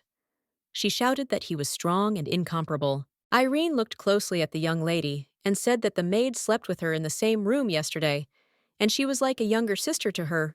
She looked intently at the young lady and shouted that she was engaged not to Rodion, but to Archibald. Charlotte froze in surprise. She could not utter a word. She turned her gaze away from the maid. Irene looked at the young lady and asked her not to forget this fact. She looked at Charlotte intently and said that since she had damaged the dignity of their house with her misunderstanding, she should apologize to the maid. Charlotte was shocked and did not expect to hear such a thing. She said that no master would like it if their servant was hit in the face. Charlotte said that they would not be very angry with her, since the mistress of this house was her aunt. Irene looked at Charlotte intently and asked if she really meant Henrietta. Irene sighed heavily and said, "Young lady," that she swung at the maid. She looked at Charlotte intently and said that Henrietta had done the same thing for which she was sent out of the house. She said that they often exchanged letters. Charlotte froze in shock. She remembered Henrietta saying that she was betting everything on her. Then she asked Charlotte if she knew how much it meant. Henrietta told Charlotte not to disappoint her. Charlotte was in shock. She screamed that this simply couldn't be happening. In a hurry, she screamed that Irene should quickly bring her back, and she would apologize to her. She screamed that Henrietta didn't need to know about this at all. The young lady looked at Charlotte intently and told her to calm down immediately. She said that she would definitely make sure that this did not happen. She told Charlotte that it was time for her to leave before Rodion arrived. As he walked towards the young lady, he replayed her words about needing a hound. To explain this fact, one could go back a few years. It was when she became the tutor of Otis and Rodion. All the servants in the house whispered quietly. They did not understand why the lady was always treated in a special way. They did not understand why the young gentleman loved her so much. Irene was a little puzzled as she realized that she was hated because she began to educate the young masters. Blinded by hatred, the servant stole her opal button. She had to endure the bullying of her working peers.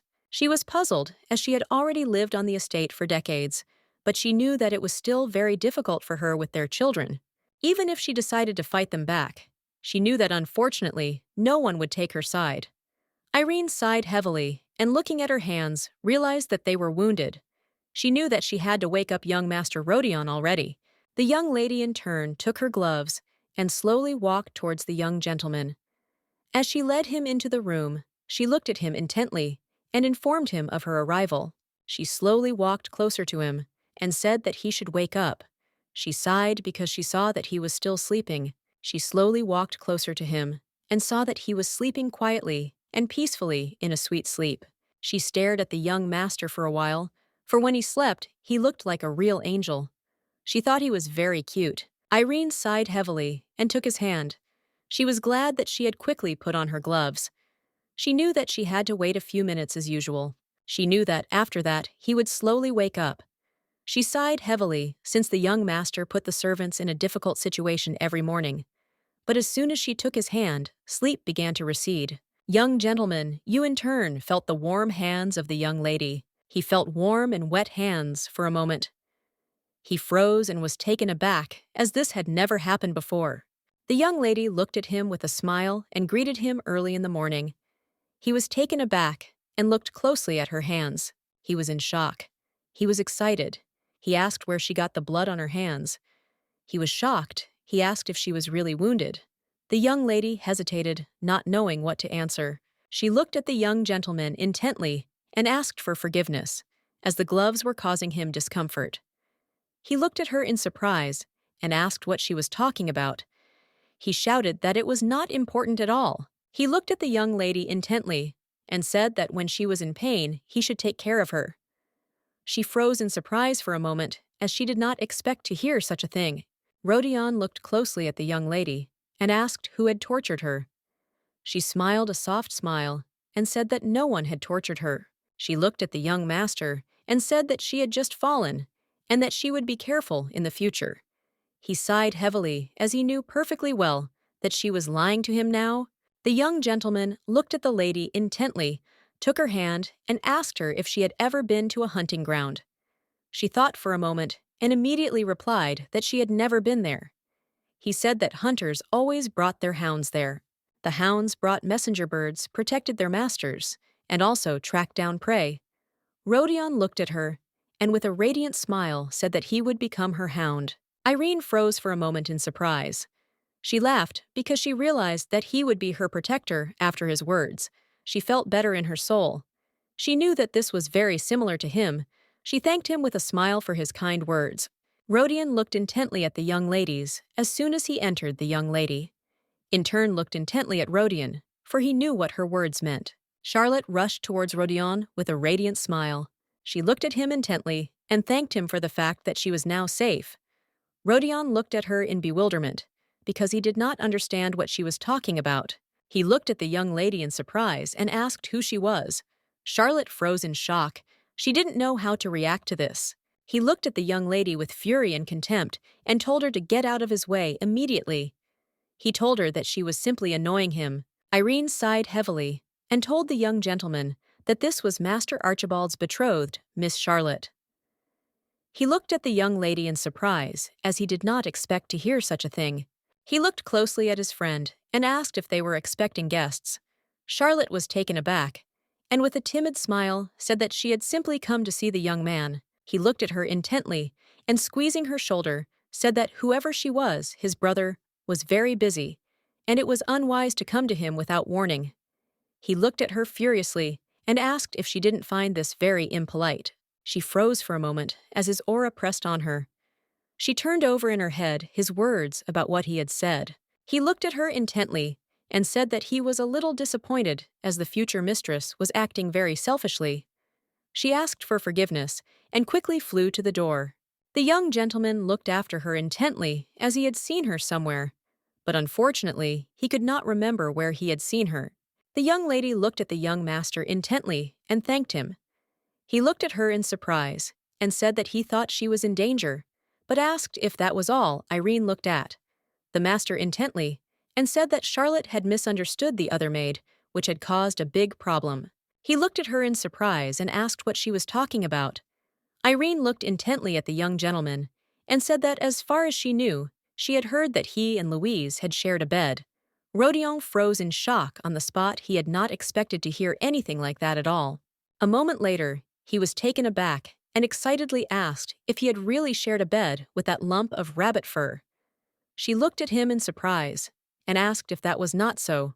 Rodion shouted that of course it was not so. Irene looked intently at the young gentleman and asked where Charlotte could have heard such a thing. Rodion hesitated, not knowing what to answer. He was very embarrassed. She looked intently at him and asked how such a thing could have happened.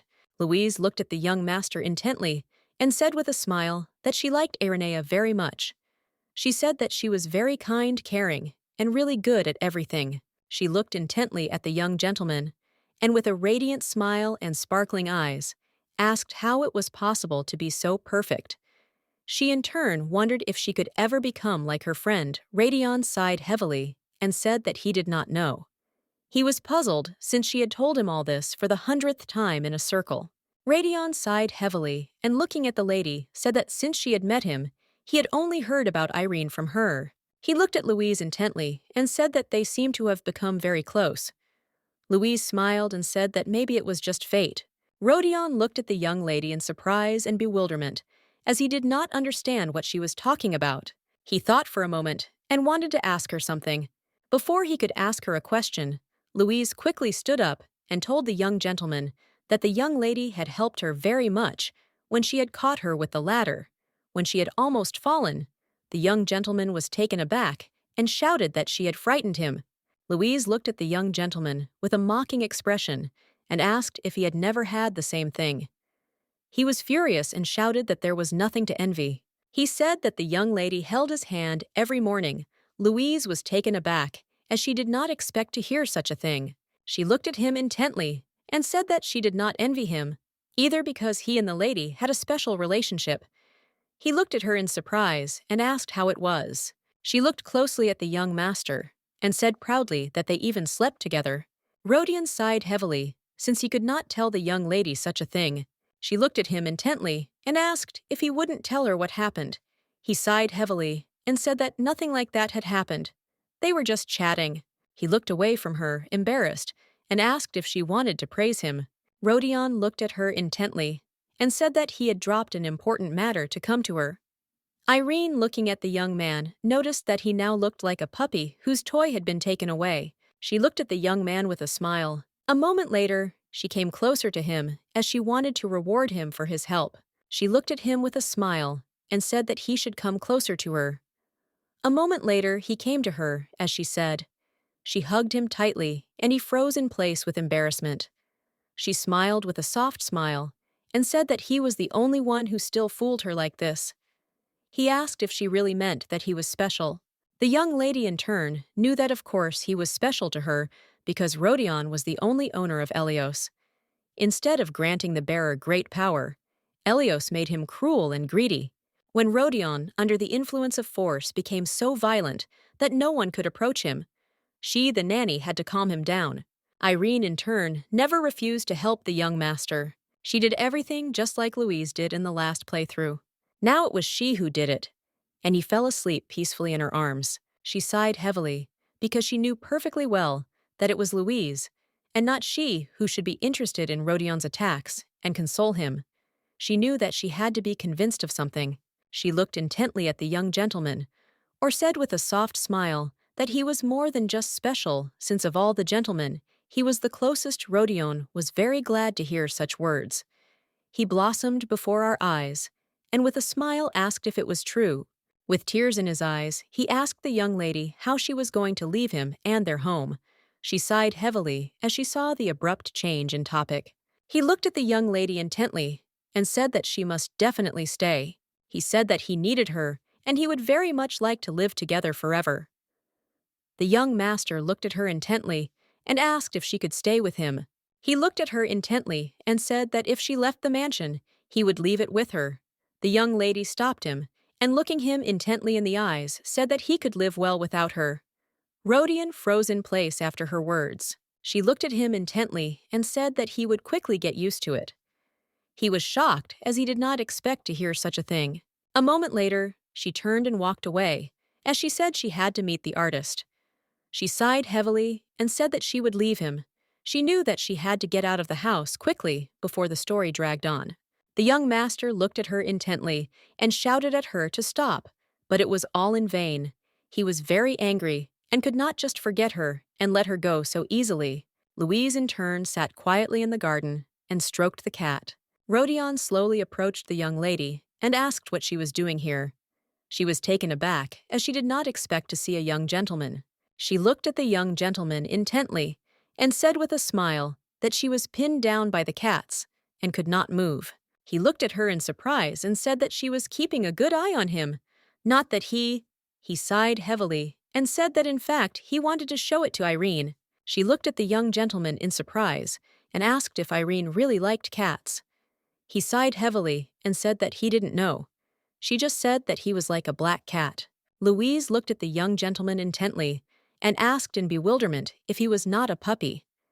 He was furious and shouted that she was just a ball of rabbit fur.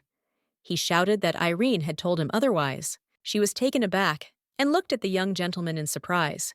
She did not understand why she looked like rabbit fur. She screamed and said that he was a ball of dog hair.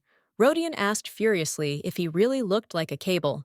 She screamed that he shouldn't swear since she was talking about a puppy. She looked at him closely and said that he didn't mind at all when she called him a hound. He thought for a moment about being a loyal hound, a pet who was devoted to his master. Give him the leash so he doesn't leave. These creatures with loving faces cling to others until they can't leave someone. Then he has the right to do whatever he wants. He sighed heavily, as he wanted to stay forever with the lady together. Louise looked at the young gentleman in surprise, and asked what was wrong with him, as he had suddenly become very serious. She did not understand why such a change had suddenly occurred. He looked at Louise intently, and said that she liked Irenea. Rodion looked at her puzzled, and said that when the contract ended, she would leave.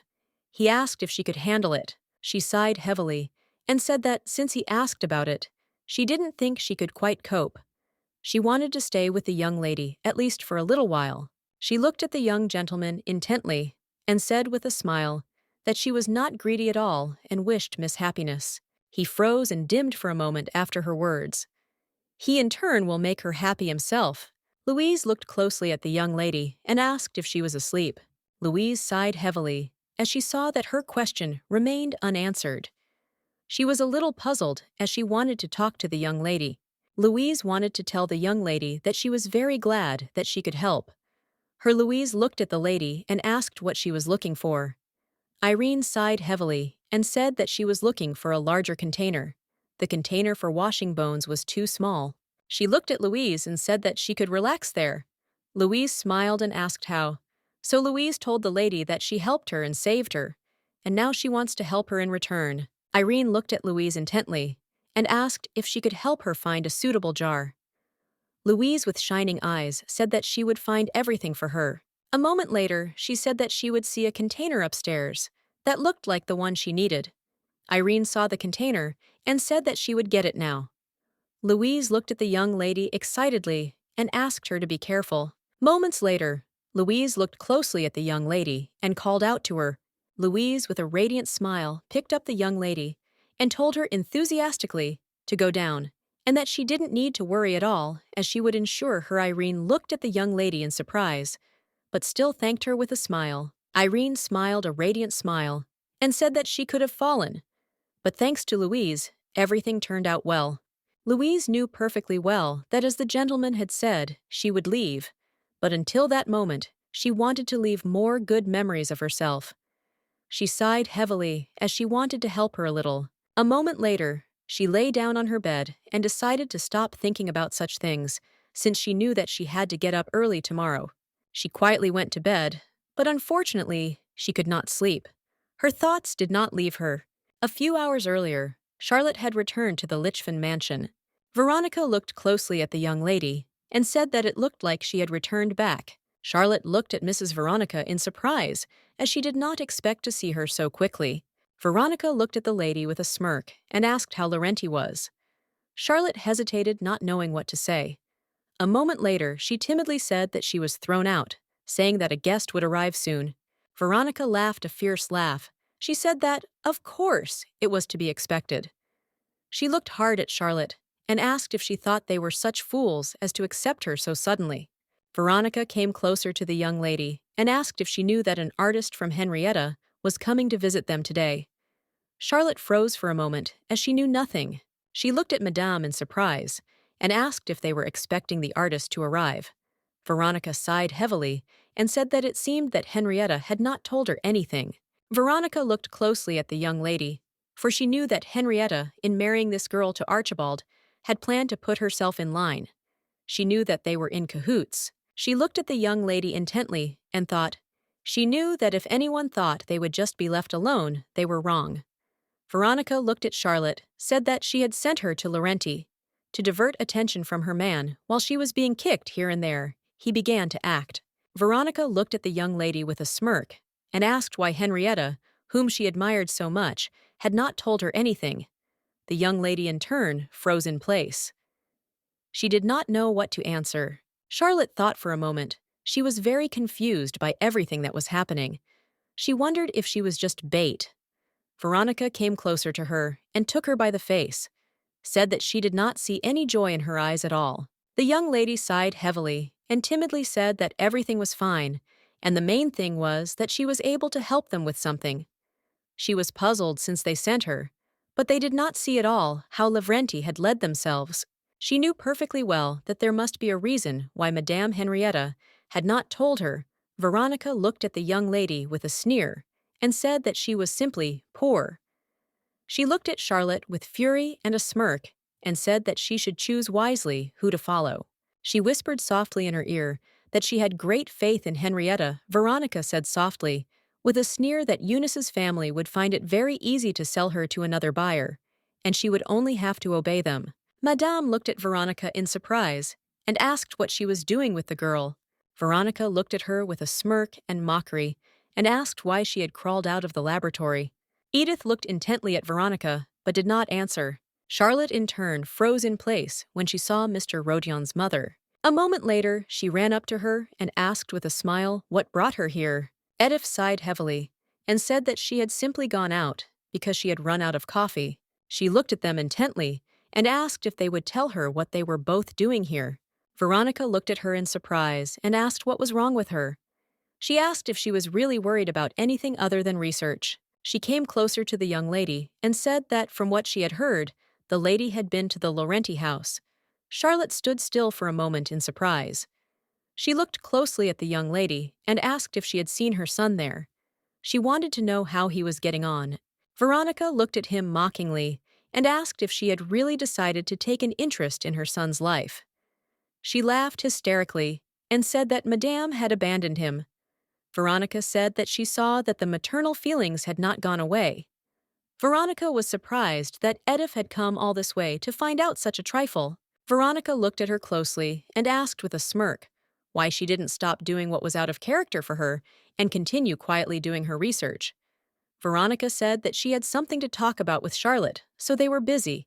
Edith looked intently at Veronica and said that she understood her, and when Henrietta returned, she would definitely tell her about their important conversation. Veronica was very angry. She called out angrily, "Madam!" Edith carelessly threw the cup on the ground and asked for forgiveness. She said that Veronica screamed so suddenly that the cup slipped out of her hands in fright. She glanced sideways at Veronica, and as she left said that this was the reason she didn't leave the lab. She looked at Charlotte and said that Beta was following her. She looked sideways at Veronica and told the young lady that by staying there, she was in great danger of getting hurt. Veronica, in turn, was burning with rage and anger, but she said nothing to them. Edith looked at Veronica and told her to put everything in order here, as she would be stealing the young lady for a short time. Veronica shouted with fury and told them to stay where they were. Veronica looked at her with fury and asked if she really thought that such behavior would save her. Edith said with a satisfied grin that this was probably true since she was the only person who could create what she needed. Edith glanced sideways at the young lady and said that she had a little conversation with her. Charlotte hesitated, not knowing what to answer. She looked at the young lady intently and said that she needed a sample for an experiment. Charlotte, in turn, froze in fright on the spot. She did not understand what was being discussed. She looked at the young lady intently and said that for this reason, she was looking for a suitable person. Charlotte trembled with fear and fright. She thought that most likely the rumors about the capture and hiding of people were true. Edith looked at the young lady with a smile and said that it seemed that she had suddenly turned to stone. She asked Charlotte with a smile what was wrong with her. She wanted to know if Charlotte was already afraid that she would open. Her Charlotte was very worried and cried out that this was not so. Edith looked at the young lady closely and said that she would not be performing an autopsy, but of course she needed to check something. She looked closely at Charlotte and asked with a smile if she really liked someone. Charlotte was taken aback for a moment. Edith looked at the young lady closely and said with a smile that she could not deny it, as she had recently been diagnosed with love fever. She smiled and said that it was very surprising and that it was the first time she had seen such a thing up close. Edith sighed heavily and said that Charlotte knew what kind of people surrounded her. A moment later, she handed the young lady a small gift. Charlotte looked at the small bottle in surprise and asked what it was. Edith returned and said that it was a small gift called a love potion. The potion affects the nervous system and creates the illusion of being in love. The young lady froze in place in surprise. She stared at the love potion. Charlotte looked at Madame in surprise and asked why she was giving it to her. Madame smiled and said that she needed a lover, a test subject, and a sample for taking the potion. She told Charlotte to take it and give it to the person she was in love with. Madame looked at the young lady intently and said that the man would begin to treat her completely differently. Charlotte was surprised, but at the same time very happy. She looked at Madame intently and asked if this potion could make a person love her. Edith looked at the young lady with a smile and said that she could not say anything about that. She told Charlotte that she expected too much from a drug that was only being tested. She told the young lady many other things, but Charlotte did not hear her. She quickly pushed the young lady out the door and said that the medicine only had 15 days to use, so she must make sure to use it within that time. Edith told her nalady that since her business was finished, she could leave. Charlotte was a little puzzled. She shouted for the lady to wait a little. The young lady was taken aback when she found herself behind the door. She held the love potion tightly in her hands. She understood perfectly well that with it, she looked like a little child. She knew that the lady had given it to her, and with it, she could be happy. She understood perfectly well that she should not miss this opportunity. The young lady in turn walked slowly along the corridor. She had no intention of hurrying at all. She was puzzled by the fact that Charlotte arrived at the mansion very quickly. She was excited as the story was constantly changing, and she knew that it could not be delayed any longer. She understood perfectly well that she needed to catch the spy. She knew he was in cahoots with the artist, and she had to find him. The other day, she applied some glowing dye to her brush and jars. She prepared some eye drops for herself. Irene knew perfectly well that with their help, she would be able to follow the artist's path. The young lady slowly put eye drops into her eyes. A moment later, the drops took effect and she saw everything. She knew that if she just followed the marks, she would find him. The young lady in turn slowly followed the marks, and she came out to the greenhouse. She was a little surprised and alarmed. A moment later, she froze in place because she saw that there was someone in the greenhouse. She understood perfectly well that she could not miss him. She was puzzled and excited because she understood perfectly well that if you let him go, then he would never know that you were planning a spy. She quickly rushed to the greenhouse, and she knew that today she had to reveal him. She wanted to erase the traces of the past. She quickly entered the greenhouse and clearly saw a young man in front of her. She grabbed his hand and shouted for him to stop. The young lady froze in surprise as she saw the young gentleman in front of her. The young lady looked at the young gentleman in surprise. She did not expect to see him in the greenhouse at all. She looked at him intently and asked what he was doing. Here Otis was taken aback. He did not know what to answer. He looked at her in surprise and said that it seemed she didn't know it was him. He asked if she had confused him with someone else. Then the young lady in turn was taken aback. She didn't know what to answer. A moment later, she said that unfortunately, she had poor vision in the dark, so she mistook him for someone else. He looked at the young lady with anger, as her words had made him very angry. He looked at her intently and asked what she was doing here without a lamp. Irene sighed heavily and said that she had forgotten something here. He looked at her in surprise and asked if she was in such a hurry to return the lost item that she came here in the middle of the night. The young lady in turn was a little puzzled.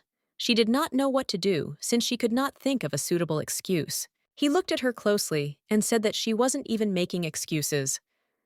Otis sighed heavily and said that he didn't know how to accept this situation at all the longer she continued to behave like this. The more bad thoughts crept into his head. She came in the middle of the night to the greenhouse where no one comes, and she was not even surprised to run into someone. He looked at her closely as he saw that her outfit looked as if she was in a great hurry. Otis came closer to her as he wanted to know the reason why she was so sparing with words. He looked at her closely and asked if she was trying to arrange a secret meeting. He looked at her with fury and asked her to say that it was not so. The young lady in turn froze in place in surprise. She did not know what to answer. Otis was angry. He looked at her with fury. He did not understand at what moment her confused heart thirsty for her was deceived. He always thought that he liked her as a person. For him, who grew up alone, under the guise of luxury love, was just an unnecessary feeling. Then denial became the only way to get rid of this loneliness. He lived his life believing that love was something unattainable. That's why when he looked at her, his chest became full of those lumps when she smiled while talking to her brother. Everything inside him turned upside down. He deceived himself out of anger at having his playmate taken away. He dated different people at Henrietta's request. Otis talked to the girls she recommended. But admiration and curiosity disappeared as soon as he looked into the multicolored eyes of all the people. In the end, they were mixed with contempt and desire. He stood quietly in the distance and watched all the guests as always. A moment later, he heard people talking. They were talking about the Rowans area and about Devil's Lake. He froze for a moment and thought. The first thing that came to his mind was the smile blossoming on the beautiful and indifferent face of the young lady who had told him that she had very much wanted to visit the sea or a lake someday. This image clearly reminded him of Felkin's poetry. As if mocking his attempts to get away from her and Lavrenti, he looked at the young lady intently and said that if she told the truth, he would close his eyes to the matter. She looked at him intently and, sighing heavily, said that to tell the truth, she was going to meet the footman. Otis froze in shock. She said that during the day they were both busy and worked far from each other, so only the night was left. Otis sighed heavily, as he did not expect to hear such a thing. He looked at the young lady intently, and taking her face tenderly, said that he did not seem to have told her that she was absolutely incapable of lying. She looked at the young gentleman intently, and said that it was he who was forcing her to tell this clumsy lie. Irene sighed, and said that he himself did not believe her.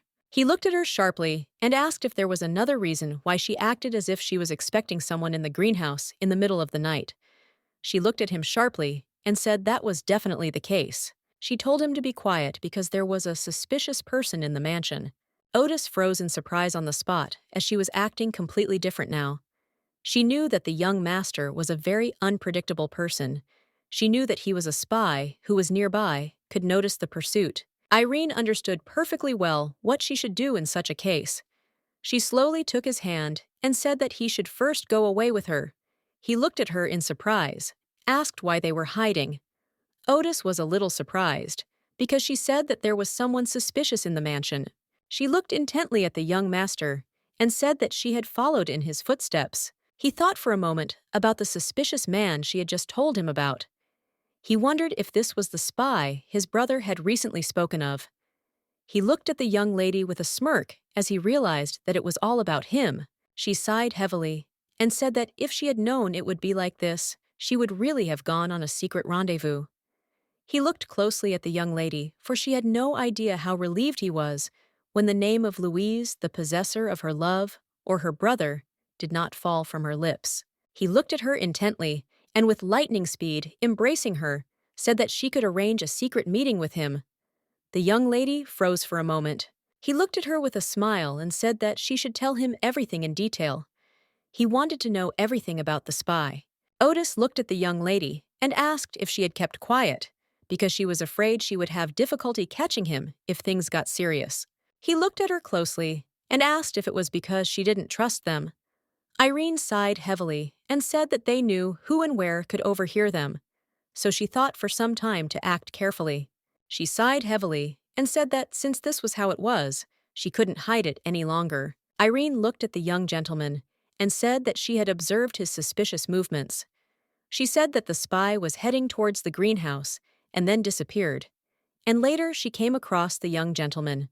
She sighed heavily and said that she had not thought at all that she would discuss this with him. She slowly approached him and asked in surprise if he really knew about everything. The young master casually said that all the brothers knew about the spy in their house, and for them this was not such surprising news. He said with a gentle smile that it was very funny that he had come to ask her to tell him a story that she had not told them because of her mistrust. Irene looked at him in bewilderment. She sighed heavily and said that she should have told them about this earlier. She lit the candles slowly. Irene sighed heavily and said that this time he had to help her. She said that unfortunately, she had missed the spy's tears, so she didn't know if she would have another chance to follow him. The gentleman looked at the young lady intently and said, "They need to make him appear." She was excited, looked at him and asked how they could do it. He said with a grin that they could create a very tasty news item.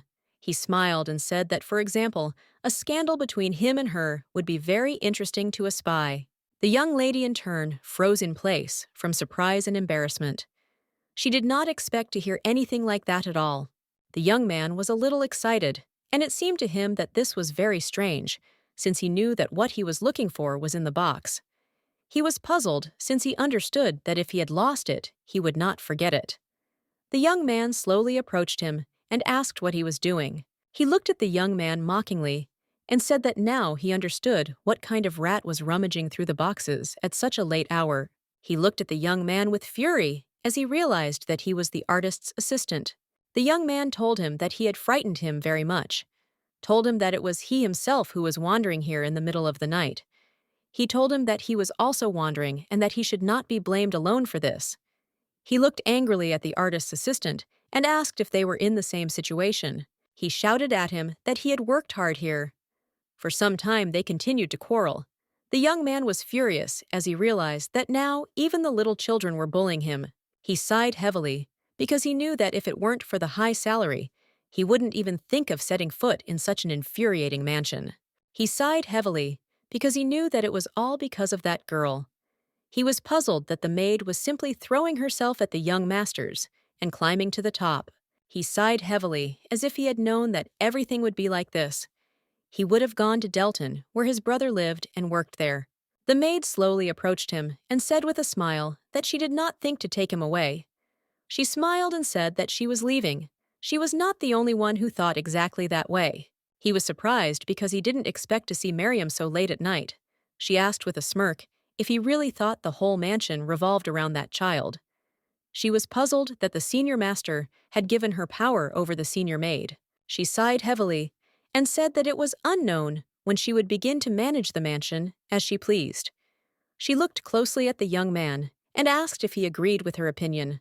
The maid sighed heavily and said that she really wanted to return to those times when Madame Henrietta was in the mansion. When the man sighed heavily, he did not understand what the young master saw in her indifference. He said that she always had a face like a statue. The maid smiled and laughed. She said that he compared her perfectly. She looked at the young man intently and asked with a smirk how they could remove this statue from the mansion. The young man looked at the maid intently and said with a sly smirk that it seemed she had a lot of courage if she wanted to kick Irene out of the mansion. She looked at him and asked with a smirk if they wouldn't be much more comfortable. Then the young man stood behind the bushes and listened to their conversation. Irene looked at the young gentleman in surprise and asked if he really wanted to make a scandal. He looked at her with a sly smile and said that that was exactly it. He looked at her intently and said that in a few days he was going to the Marquis's birthday party. Irene thought about it as she did not expect to hear anything like that. He looked hard at the young lady and said that if they went there together, then a situation would be created sufficient to create a scandal. She froze for a moment, for she knew that this was the main romantic episode between Louise and Otis. The episode was called The Beginning of the Lark's Banquet Hall. Even if we leave aside the fact that he chose her, she would not want to be where Louise should be in her place. He looked at the young lady intently and said that they would have to appear together more often. He said that this had happened before, and it would not be easy to provoke the public. She slowly moved away from him and said that she would do better to go there with Louise. He looked at the young lady intently and asked if she would like to spend the night in his room. Then she froze in shock as she did not understand what he was saying. Otis looked at her intently and said that a man and a woman leaving the same room early in the morning would be the best scandal to come up with. Otis smiled tenderly at her and said that he certainly didn't mind if she went beyond acting. The young lady, in turn, was a little angry. She knew that she should not be mistaken. She knew perfectly well that his smile was not intended for her. She knew that the poison was hers. He looked closely at the young lady and asked her what she thought about it. He touched her face tenderly and said that it was a very good plan. She knew that it was poison that she had already swallowed once.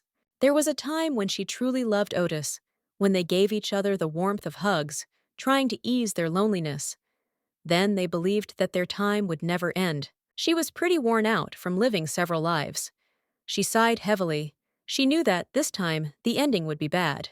She knew that if she survived all the endings and couldn't come back, she didn't know what to do then. She was puzzled because she knew she would be left with lives without hope and endless tragedies that would tear her heart apart. But what is even harder is the feeling of loneliness. In her moment of despair, Otis told her what she most wanted to hear. He looked at her closely and said that he needed her very much, Then he said that only she could comfort him, even knowing that she would be tied up hand and foot, even if this warmth were fleeting to come. She could not help but fall in love with him. Every time he spoke kind words to her, the anxiety blazing inside her subsided. He said with a gentle smile that she was the only one he had. She mistakenly believed that if they were together, she could endure the endless repetition of life. Louise knocked on the young gentleman's door and asked if they could talk. The young lady was taken aback. She did not expect to see Louise. She asked his forgiveness for coming to him so late as she wanted to see him. Irene was amazed on the spot. She asked where the gentleman was going. She called him, but all was in vain. She froze in shock as she realized he had left her. Until this moment, she was blind and did not know something obvious. She didn't know that during the episode that was important for reaching the finale, the system excluded minor characters. The system excluded people like her. As soon as Louise came to the young master, she immediately disappeared.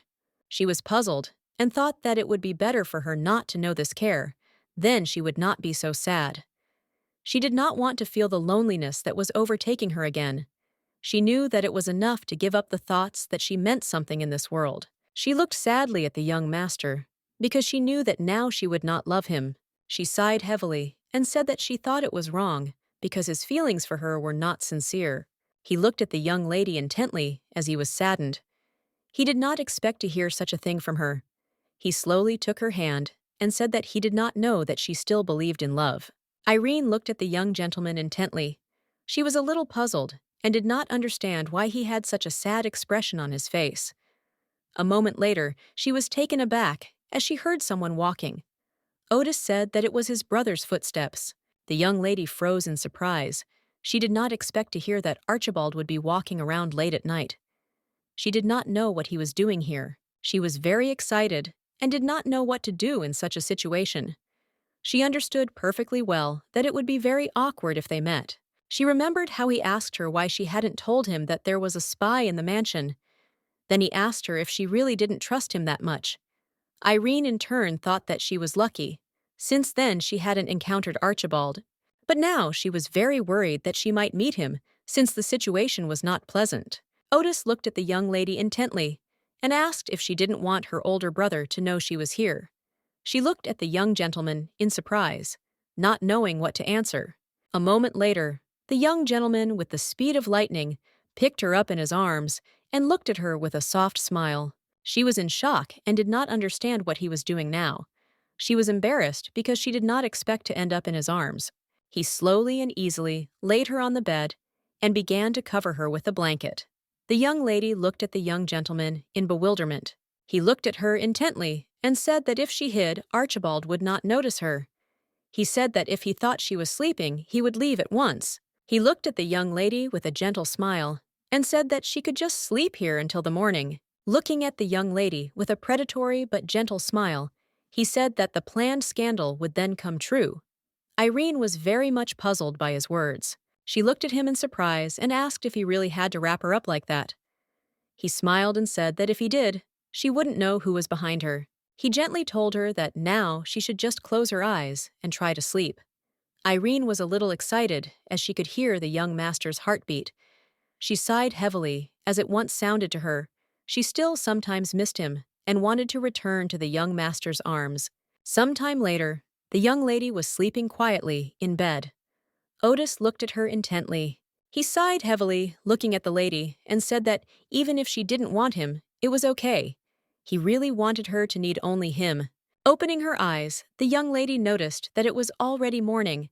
With the speed of lightning, she sat down on the bed and, looking around, began to search for the young master. A moment later, she noticed that he was sitting quietly on the sofa, asleep. She was surprised that he slept like that all night. The young lady was puzzled. If she had known that everything would be like this, she would have returned to her room. She slowly walked closer to him. She sighed heavily as she realized that she had inadvertently taken up the entire bed.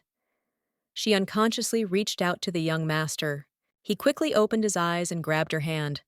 He asked with his warm smile if she was awake. The young lady in turn was taken aback, since she did not expect him to wake up like that. She asked him for forgiveness. She was taken aback, and looking at the master said that she had not noticed how she had fallen asleep. He smiled and said that there was nothing to worry about, and by that time, the other servants had just woken up. He looked at the young lady with a satisfied grin and said that now they could not avoid a scandal.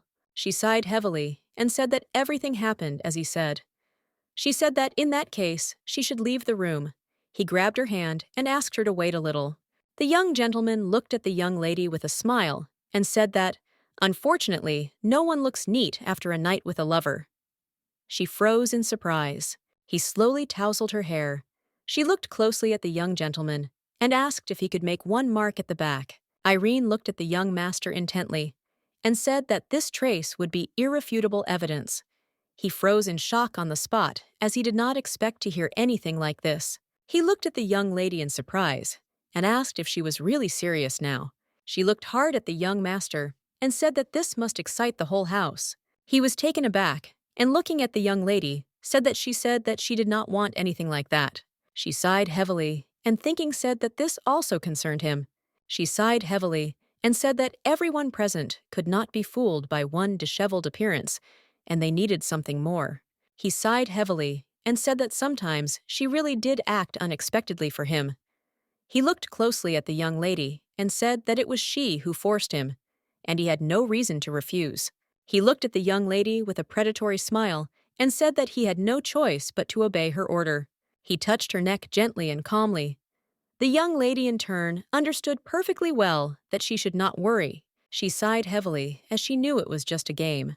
Otis looked into his brother's office and said that he heard that Archibald was looking for him. Archibald sighed heavily and said that unfortunately there had been a commotion in the house since early morning, and there was no one left who was not aware of it. He said that he was really curious about what these rumors were. Archibald looked at his brother with fury and told him to explain to him immediately what was going on. Otis looked at his brother with a mocking smirk and said that he was not sure what this was about. Archibald looked at his brother with fury and asked how he was acting. Otis, in turn, only smiled at his brother. The man looked at him intently and said that he was very disappointed in him. The man said that no matter how much he asked him to leave, he did not leave. He said that taking the 7th district from Veronica was impolite to his elders. The man shouted that Veronica was unpleasantly shocked that she had to miss the meeting. Archibald knew perfectly well that this could show traces of loyalty, but he did not understand why they were so supportive of Veronica. He thought it was probably because of the illegal stand she ran in the 7th district. Now that he had restored it, his stomach was twisted from the loss of a huge profit. The man was furious and asked how much longer he could undermine the prestige of the elders who were loyal to Knox. He shouted furiously that this was against the organizational hierarchy. He had once been told that where there was great power and hierarchy, there was no room for loyalty. He knew that he must not forget that everything existed for its own benefit. He knew that he could not trust anyone, even himself. Archibald looked furiously at everyone present and said that unfortunately for them, his aunt had not been managing the ledger well. He looked at them closely and said that they could let him know if they had any disagreements. He said that if they checked it themselves, their heads would remain on their shoulders. Archibald looked at his brother with fury and said that he was behaving inappropriately. Otis looked at his brother with a sneer and said that even though he was busy at an executive meeting, the rumors had reached him. Archibald was very angry with his brother for causing a scandal right in their house. Otis told his brothers that they deal with blood every day, and he only gets it because of this rumor. Archibald threw a stack of papers at his brother in a rage. He said that he must understand that now was not the time for this. He shouted that, because of the talk of his marriage, because his mother had thrown him out of the secular world, aristocrats were sensitive to rumors and measured everything by them. Otis looked at his brother closely and asked if they really bothered him. He looked hard at Archibald and said that if that was not the case, he believed the cause of the uneasiness was that the young lady was avoiding him. Archibald glared at his brother and told him to be careful with his words. Otis looked at his brother with a predatory smile on his face as he realized he had hit the bull's eye. He knew very well that next to his brother, he was always second. He said mockingly that such a sharp reaction to a scandal was not like his brother. He enjoyed the fact that this time he was first. Otis looked at his brother and said with a smile that no matter what he said, he and she were thinking of going to Rowan's. Archibald looked at his brother with anger and surprise, and asked if he was really going there with the young lady. The young gentleman smiled, and said that she had already agreed. Archibald glared at his brother, but said nothing. A moment later, he said that since the maid could not be taken from the mansion so easily, he would speak to the young lady about it. Otis looked at his brother, and said with a smile that it was a very sensible idea. He said that his older brother could be anything to her. Archibald looked at his brother and said that of course it was like that for partners, he could be too. It was their brotherly promise that they had to hide their passion for the young lady. They were not supposed to show jealousy, knowing what the end would be if they couldn't hide their desire. As long as they stood behind that precarious line, neither of them would lose her. Archibald looked at his brother with fury as he could not accept the fact that she had chosen him. He sighed heavily, and looking at his brother, asked if he hadn't said that the young lady's thoughts were already occupied by someone. He said that whatever they thought about her, he did not have time to finish his thought, when suddenly he heard the bright laughter of his brother. He looked at Archibald and said that in that case, she would leave their house and lose trust in them. He asked his brother if he was just going to watch from afar. Archibald grabbed his brother by the clothes in anger. He looked at his brother with anger in his eyes, and told him not to provoke him by using the young lady in conversation. Otis looked at his brother and said that he would do as he was told, and from that moment on, he would stop towing the line. He looked at his brother closely and said with a satisfied smile that he no longer wanted to hide his desire. Otis rode slowly in the carriage and thought about everything he knew that his brother would not reproach him anymore. He knew perfectly well that although his brother had something on his mind, he would not show it. He was interested in what they would do together with the young lady in Rowan's. He really wanted to take a walk around the area, around the Blue Lake, with the young lady. He really wanted to read her a love poem on the lake shore. He knew that then they would have pleasant conversations, and then she would change her mind about leaving the mansion. He knew that instead of the maid's uniform, she would wear the dress he had given her, and then she would shine brighter than anyone else at the ball. He knew that she would look at him with gratitude and warmth. Otis knew that she would smile only at him, her soft smile. He sighed heavily because he knew perfectly well that this was just his delusion. He knew perfectly well that she would always be cold and distant. He sighed heavily because he knew that he had answered his brother proudly, although he had little idea what he was talking about. He was truly sorry. The maids whispered to each other, as they were sure that something like this would happen. Someday they said that the young lady had left the young master's room. They watched her closely, wondering what was really going on between them. The young lady in turn was puzzled. She knew that the mansion was huge, but rumors spread so quickly. She was very glad that she had put in eye drops in advance. She knew that if this went on, it would be much easier to find the spy. Everyone was puzzled, as a simple servant dared to make a scandal in the mansion. They mockingly said that under Madame Henrietta, such a thing did not happen. A moment later, young Lydia noticed the light that emanated from the servant. Irene looked closely at the maid Miriam, who had been working in the mansion for a very long time. Irene knew perfectly well that if the maid were a spy, she would have to move around to find out more detailed information, but they only saw her engaging in useless gossip. She knew perfectly well that the likelihood of the handmaid being a spy was very low. She knew that Eden's servant had left a glowing trail behind him, so it was no wonder that the artist's assistant had touched his tools. News of her resignation letter had leaked out earlier, and she knew he simply wasn't the right fit for the job. She simply ruled him out as a suspect. She knew perfectly well who was left now. She knew that she could only pay attention to the footman Joseph. At first glance, it seemed like there was no connection, but Joseph has an older brother, who in the original story was a member of the Deltona group. Right at the end with Otis, he went over to his brother's side and betrayed Knox. She wondered if he had been found with a luminous substance.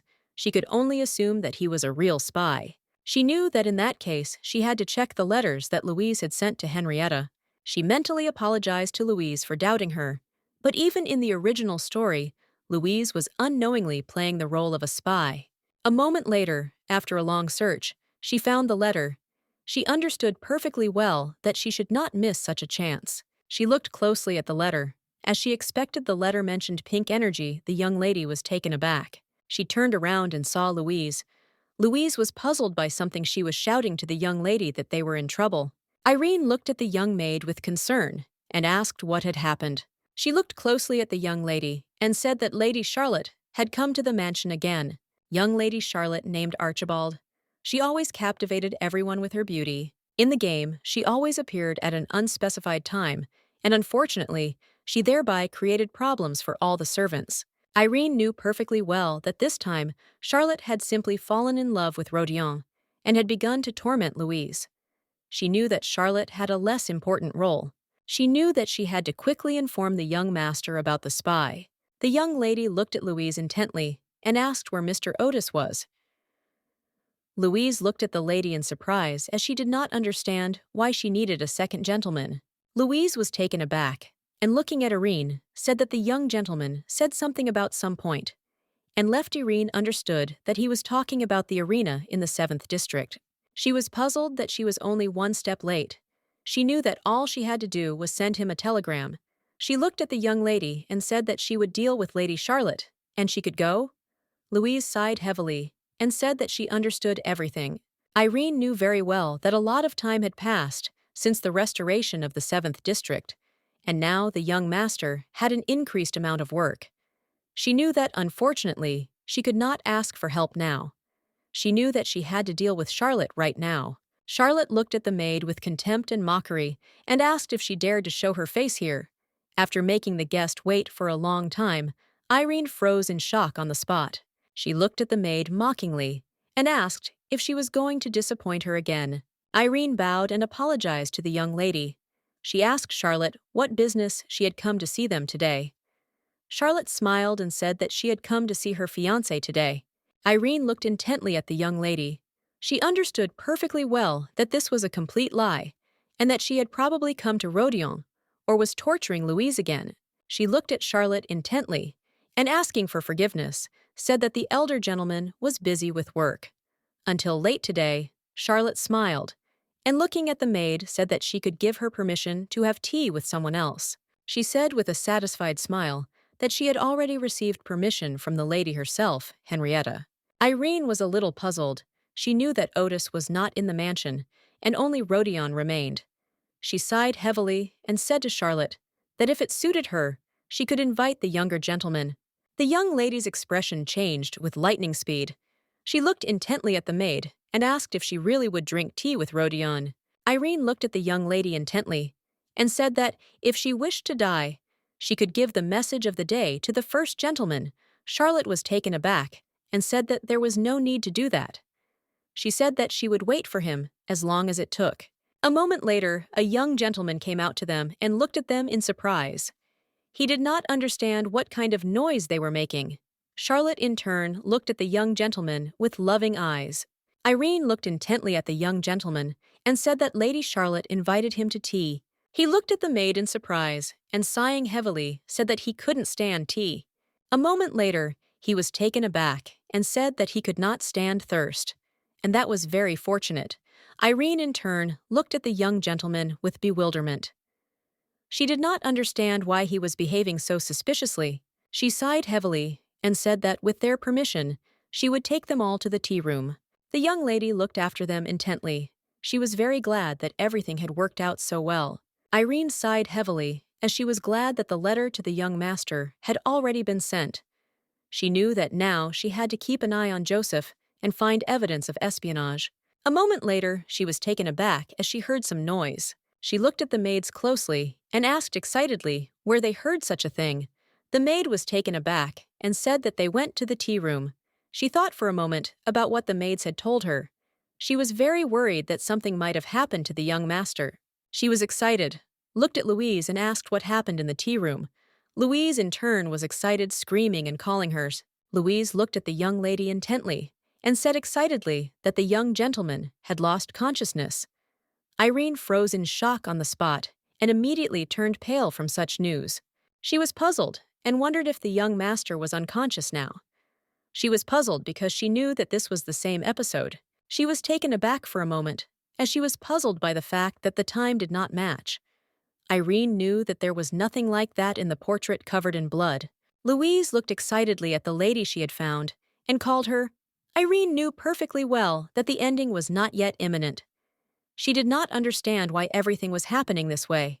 She remembered how the young gentleman looked at her with a farewell smile and asked her to take his hand one last time. She remembered how he had thanked her with a smile for his small request. She looked closely at the young lady and said that she was fine, and that it was important to quickly call a doctor and call the senior gentleman. She glanced sideways, alarmed at Louise, and said that she would immediately see what was going on in the tea room. Entering the room, she froze in shock as she saw the entire mess that reigned in the room, and Charlotte, who was looking tenderly at the young master. Irene looked at the young lady with fury and asked what she was going to do. She looked at her closely and wondered if she was really going to kiss a man who was unconscious. She looked closely at the young gentleman who was lying on the ground. He was very defenseless. Charlotte was in shock. She did not understand what had happened and why the maid had entered the room without even knocking. Irene looked at Charlotte with fury and asked what she had just said. She was very angry because Charlotte decided to harm the young master. She angrily asked Charlotte what she had just done to the master. Charlotte was taken aback, and looking at the maid, said that she wanted to ask about this. She in turn only secretly poured some love potion from the mistress into the cup. She was puzzled and did not understand why everything had suddenly turned out this way. She was taken aback and with a timid smile asked if the young gentleman had really done something wrong. Irene looked at the young lady with fury and said that she would forgive her rudeness because she was their guest, but now she had gone too far. She said with fury, the young lady, that she would regret ever setting foot on the threshold of their house. Charlotte in turn froze in shock on the spot. She did not expect to hear anything like that from the maid. She looked at the maid with fury and wondered if she was threatening her. Now Charlotte was on edge. She did not understand how a simple maid could boldly say something like that to her. She swung her arm angrily, knowing that she looked ridiculous in his eyes. In turn, Archibald came to them very quickly. He grabbed her hand with fury and asked what she was doing. Charlotte froze in fear. She looked timidly at the young master and said that she only wanted to teach the maid some manners. After her words, he angrily pushed the young lady away, and she screamed because she did not expect anything like that. The young gentleman quickly approached the maid and asked if she was okay. Irene sighed and said that she was fine, but unfortunately, the young gentleman was not well. The young lady, alas, was in shock in her turn. She did not understand what was happening. She remembered the words about the maid, Irene. The young lady had said that she would regret having given in on the threshold of their house. She looked at Louise intently and told her to prepare the bed for the young master. Louise sighed heavily and quickly said that she would do everything. Charlotte looked closely at the maid, for she knew that it was she who ran the cruel house. Joseph was a little puzzled, as he felt like someone was watching him, but now he was really afraid for himself. He was a little puzzled and wondered how he could get out of the estate quietly. A moment later, he realized that he could use the artist's carriage when he returned to Lichfen. He knew that he would first frighten him at dawn, ride away unnoticed and hide. He understood perfectly well that until then, he could not die. Archibald looked hard at the butler and said that he had returned in time. The young man said that he had brought a letter from Mr. Otis. Archibald slowly brought the letter from his brother to the couple. He sighed heavily and said that Lichfen's woman, unfortunately, will never get tired of it. He was puzzled since they even bribed the Furman. The young man looked at the gentleman in surprise and asked if he was really talking about Joseph Furman. He was surprised because he knew that the young man had been working for them for a long time. Archibald sighed heavily and said that it was all true, but he was going to run away with the artist that morning. The butler was surprised that the master already knew about it. Archibald sighed heavily and said that the young man had long been suspected. He said that the artist's assistant had a good sense. He caught Joseph blackmailing and complained. The young gentleman looked at the young man and said that he would leave it to his discretion. Archibald looked at the young man with a grin and said that his aunt had left something in the mansion. He smiled and said that they should return it to her. Some time later at Lichfen's mansion, Mrs. Veronica was informed that she had received a letter and a gift from Lavrenti. Veronica looked at her favor in surprise. She didn't expect to receive a gift. She looked closely at the small box and said that it looked like there was some kind of outfit in there. She sighed heavily and said with a smile that it looked like Archibald had matured late, but she was still glad that he had sent the gift. She was very surprised and at the same time unspeakably happy that he sent a beautiful outfit to his aunt. She slowly opened the box with the gift. After opening the box, she was horrified and quickly recoiled from it. She did not expect to see anything like this. A moment later, she realized that she was now seeing the head of a footman in front of her. She began to read the letter from your nephew. He wrote to her that, having heard that, due to poor health, she was unable to attend the meeting of elders. He was sending her an item that she had forgotten at their place and hoped that the flowers had arrived safely. He wished her a speedy recovery. Veronica was furious because she knew he couldn't do anything for her. She was furious because he couldn't handle it on his own. She said angrily that it was natural. Henrietta walked slowly into the laboratory and said with a grin that it was always a mess there. She looked at the lady with a grin and told her to order the services, and they would quickly clean up everything in the laboratory. Edith looked at Hungary with rage and did not say that if she came to grumble, then she could go back to her place. Henrietta sighed heavily with a smile and said, "Madam, that talking is not her strong point." She looked at Henrietta intently and asked what brought her here. Henrietta smiled and said that the madams were simply heartless. Henrietta said she wanted to tell him she was sending Charlotte to the Laurenti house. Edith looked at her intently and said that this time the girl would not return so easily. Henrietta smiled and said that she had brought her from the very beginning for this very purpose. She looked furiously at Madame and said that she was badly hurt. Edith looked at her in surprise and asked why Henrietta smiled, and said that it seemed she had given Charlotte the potion without her knowledge. She said that she should not have given the drug to a girl of hollow ambition. Henrietta looked at her hard and said that it was a great disturbing thing to her plans. Henrietta said that Charlotte was trying to entice Archibald, and if she succeeded, they would have to save another young lady. Charlotte looked at Madame sharply and told her angrily to be careful. She sighed heavily and said that she would try to do it. Edith sighed heavily and said that she had many other things to do, so she couldn't leave for this. Henrietta looked at Madame and asked with a smile if she already knew the news. Edith sighed and told Henrietta that she had frightened her. She asked what she was talking about. Henrietta looked at her closely and asked if she remembered a maid named Irene. She thought for a moment, as she had heard that name somewhere. Henrietta smiled and did not say that this girl who often played with their children, and she replaced their nannies. Henrietta looked at her intently and said that she had heard that she was dating her son.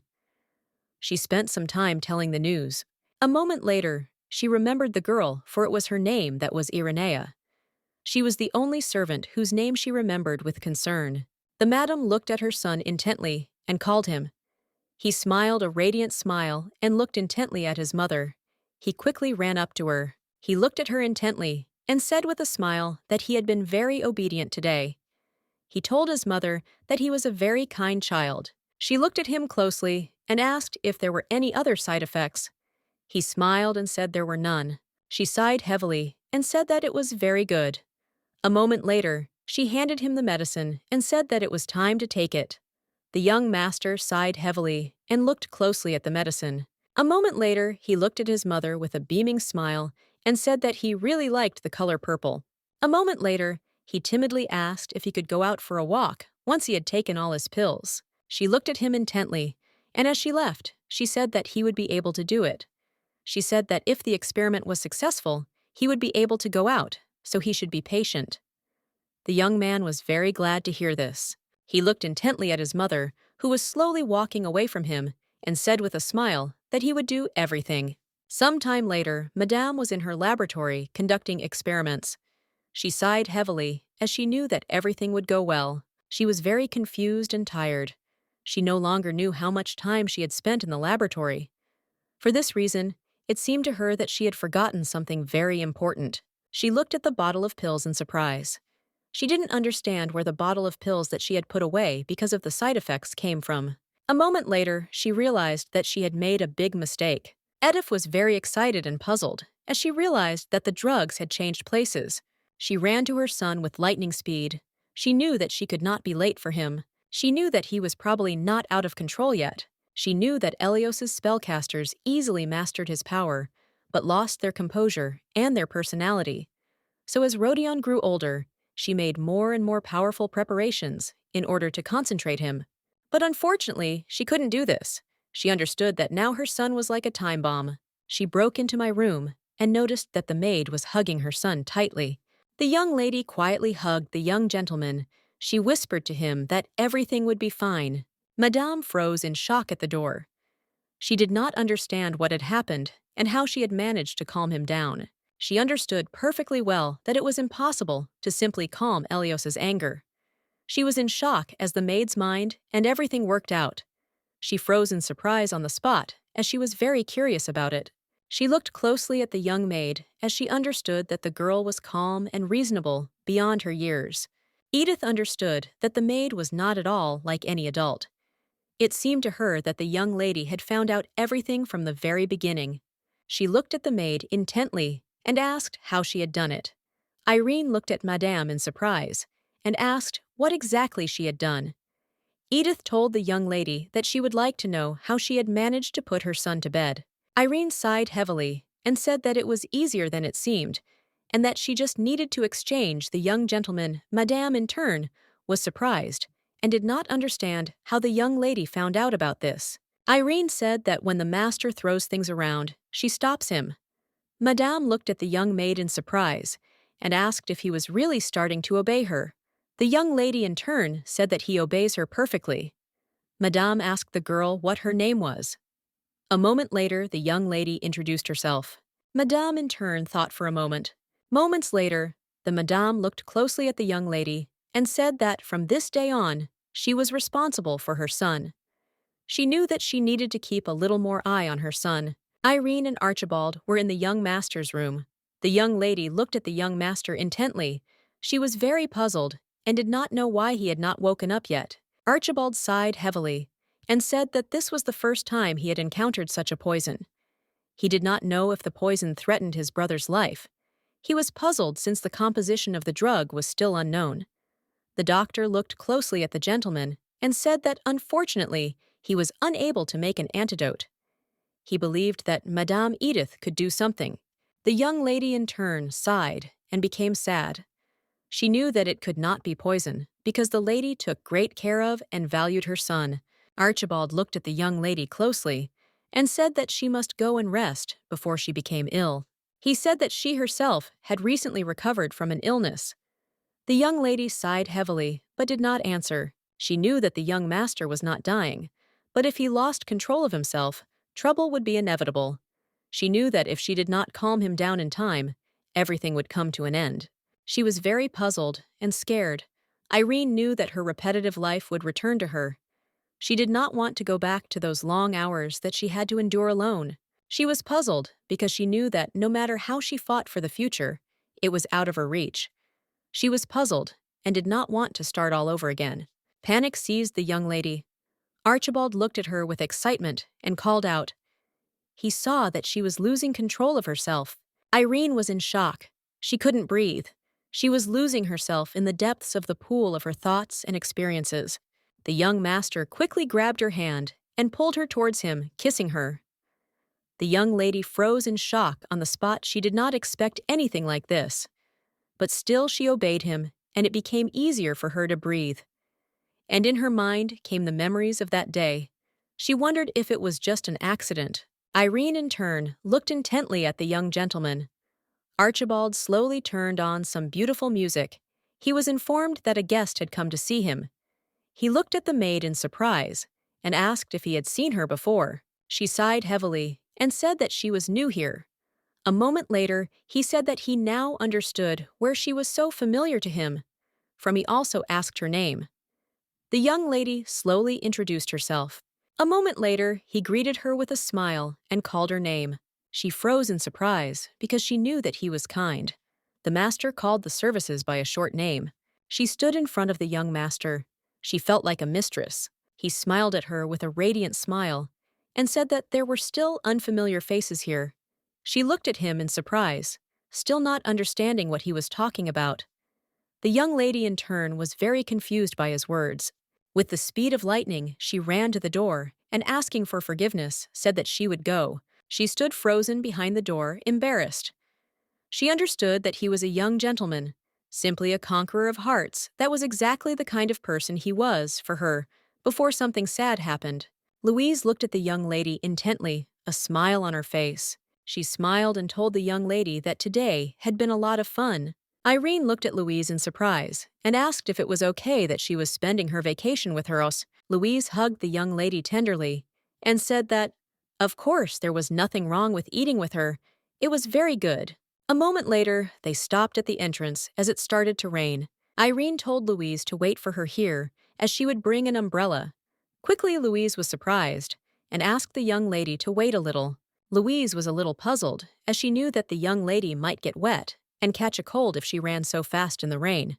A moment later, she was taken aback as she heard someone calling her. She turned around and froze in place as she saw young people. They scared her very much. The young lady, in turn, looked intently at what was happening. Unfortunately, she already knew this plot. Louise is kidnapped by bandits, and Archibald, already darkened by the death of his brother, takes advantage of this to punish all the villains.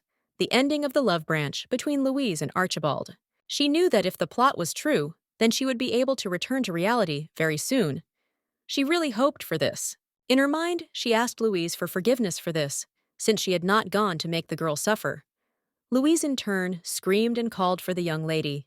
Louise hurriedly shouted at the young lady to run quickly, and without looking back, Irene froze in shock when she heard the young lady's words. She was furious because she knew she shouldn't interfere. She knew very well that this was the scenario, but still, she couldn't just stand there and watch this happen. She quickly grabbed the young lady's hand and pulled her away. Louise froze in surprise and called out to her friend. She didn't expect this from her. Irene looked askance at the young lady and told her to follow her and not stick her head out, as it was dangerous. She blocked the young lady with her body and looked at the young men with her fury. In turn, the bandits laughed. The young man looked at his accomplice with a grin and did not ask what they should do now. But a moment later, young Lydia furiously struck the young bandit on the head with her umbrella. He fell to the ground with a crash. He was shocked because he did not expect such a thing. He screamed and swore at the young lady with rage. He screamed at his accomplices not to just stand aside, but to quickly grab her. The young lady was in shock as she realized that there were too many of them. A moment later, the young man grabbed Louise. He pressed her throat with his hands. The young lady, in turn, screamed and called for Louise. Louise, in turn, was not at a loss in this situation. She quickly bit the man on the hand, and he involuntarily screamed. He did not expect this. He looked at the lady with fury. He shouted that she was very impudent. He did not understand how she dared to bite him with her lightning speed. He pulled out a knife.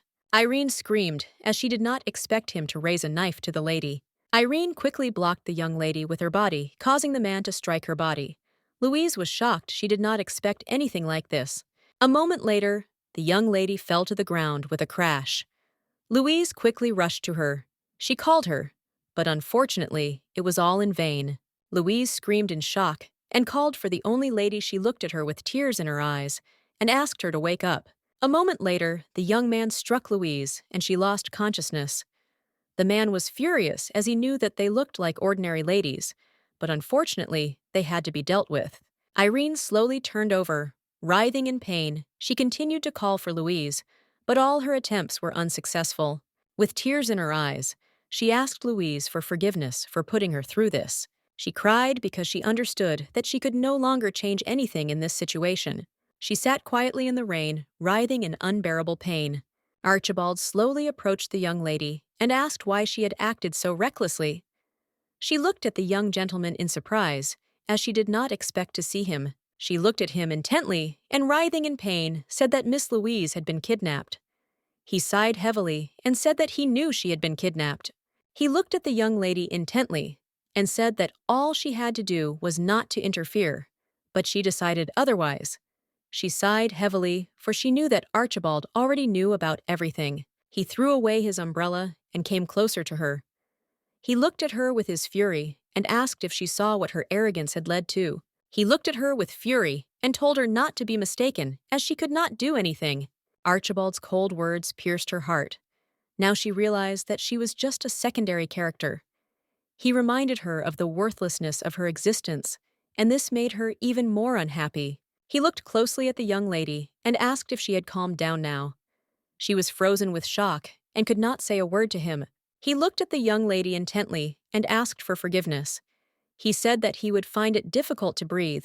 She sighed heavily and said that he did not have to apologize. She was puzzled and did not understand at all why he was pressing himself so close to her. She sighed heavily and said that everything was fine. Otis froze in shock on the spot behind the door. He was puzzled as he did not expect to see such a thing. At the same time, the young gentleman was lying on the bed and writhing in pain. The young lady in turn looked at the gentleman with alarm and called him. A moment later, she looked at him intently and asked if he was awake already. He looked at the young lady with a gentle smile and said that he knew she would be by his side. She looked at him intently and with a soft smile said that everything would be as before. Moments later, she felt that he was very hot. She slowly touched his forehead and realized that he was simply burning and had a fever. Archibald looked closely at his brother and sighed heavily, saying that it seemed he had woken up and was fine. Rodion looked at his brother with fury. He quickly grabbed the young lady and growled and looked at his brother. The young lady froze in shock and surprise. Rodion looked at his brother with fury and anger and told him to go away. The young lady in turn turned around and froze in bewilderment. She unfortunately knew about Rodion in such a state. Excessive suspiciousness of stupidity to others. Rapid heartbeat. She knew perfectly well that these were all symptoms of Elias's approaching rampage. Archibald looked at the young lady intently and asked if he was thinking the same thing she was thinking. She sighed heavily and said that it was probably exactly what they were thinking. She was a little surprised because she knew that now everything was different. She knew what must be happening because he hugs her. He calms down. A moment later, the young lady said that the danger was over, but she knew that he did not want to let her go. She sighed heavily and said that he was still kind to her. As she left, she said that they would manage. Archibald looked hard at his brother and sighing heavily, I said he wasn't sure about that. Archibald said that if his brother gets overexcited, they will give him a sleeping pill. Archibald was a little worried as he realized that it was unclear what had affected his brother so strongly. The young lady in turn looked at the young gentleman intently and called him. She asked excitedly if she should meet Miss Eunice. At the same time, Charlotte was sitting in the dungeon and bursting into tears begged someone to let her out. She screamed that she knew nothing. A moment later, a young lady entered her dungeon and asked if she really repented. Charlotte froze in place in surprise as she did not expect to see a maid at all. She joyfully ran up to her and asked if she had really come to free her. With a joyful smile, Charlotte said that she had already told the truth about everything. She looked at the maid intently and said that the young master was fine and safe. She asked the maid with a smile if she could go back to her place. Charlotte, with tears in her eyes, asked the maid to let her out.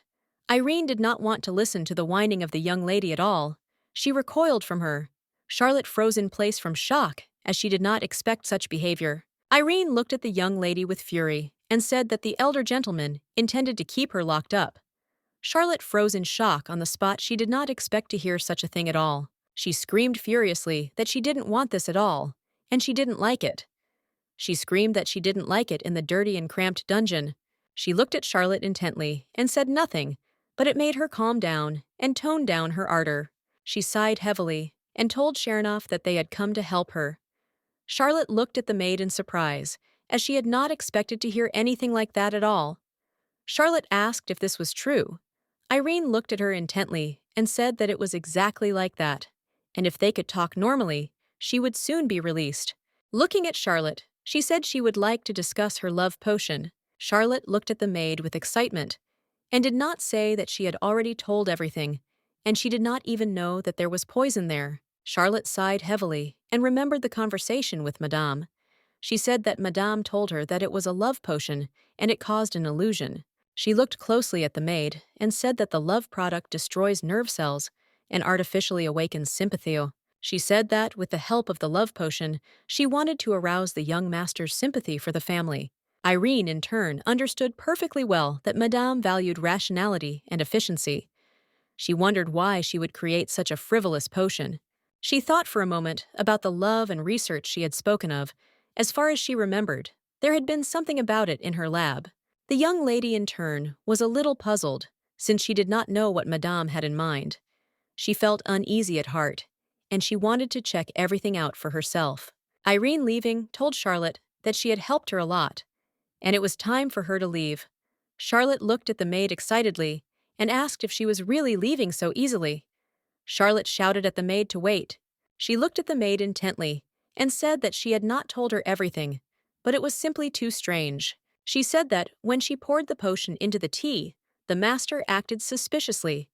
She said that he looked at her with a satisfied grin. Charlotte said that he then asked her if she had really put something in his tea, and she froze in surprise, as she had not expected to hear such a question. But in turn, he said with a grin that it was no big deal, and took the cup of tea. She looked at the maid intently and said that now she knew everything. Irene froze in shock as she realized that the young master had deliberately taken the poison. A few years ago, there was a commotion at the Laurenti mansion. The young lady was surprised, turned around, and looked closely at all the commotion. She was puzzled and did not understand what was going on. Madame shouted that she did not refuse to leave, but she never allowed anyone to enter her laboratory. The maid looked at Madame in confusion and said that it would be hard for her to carry everything alone. Eiffel said that she remembered most of the research data, so she wasn't going to take it all.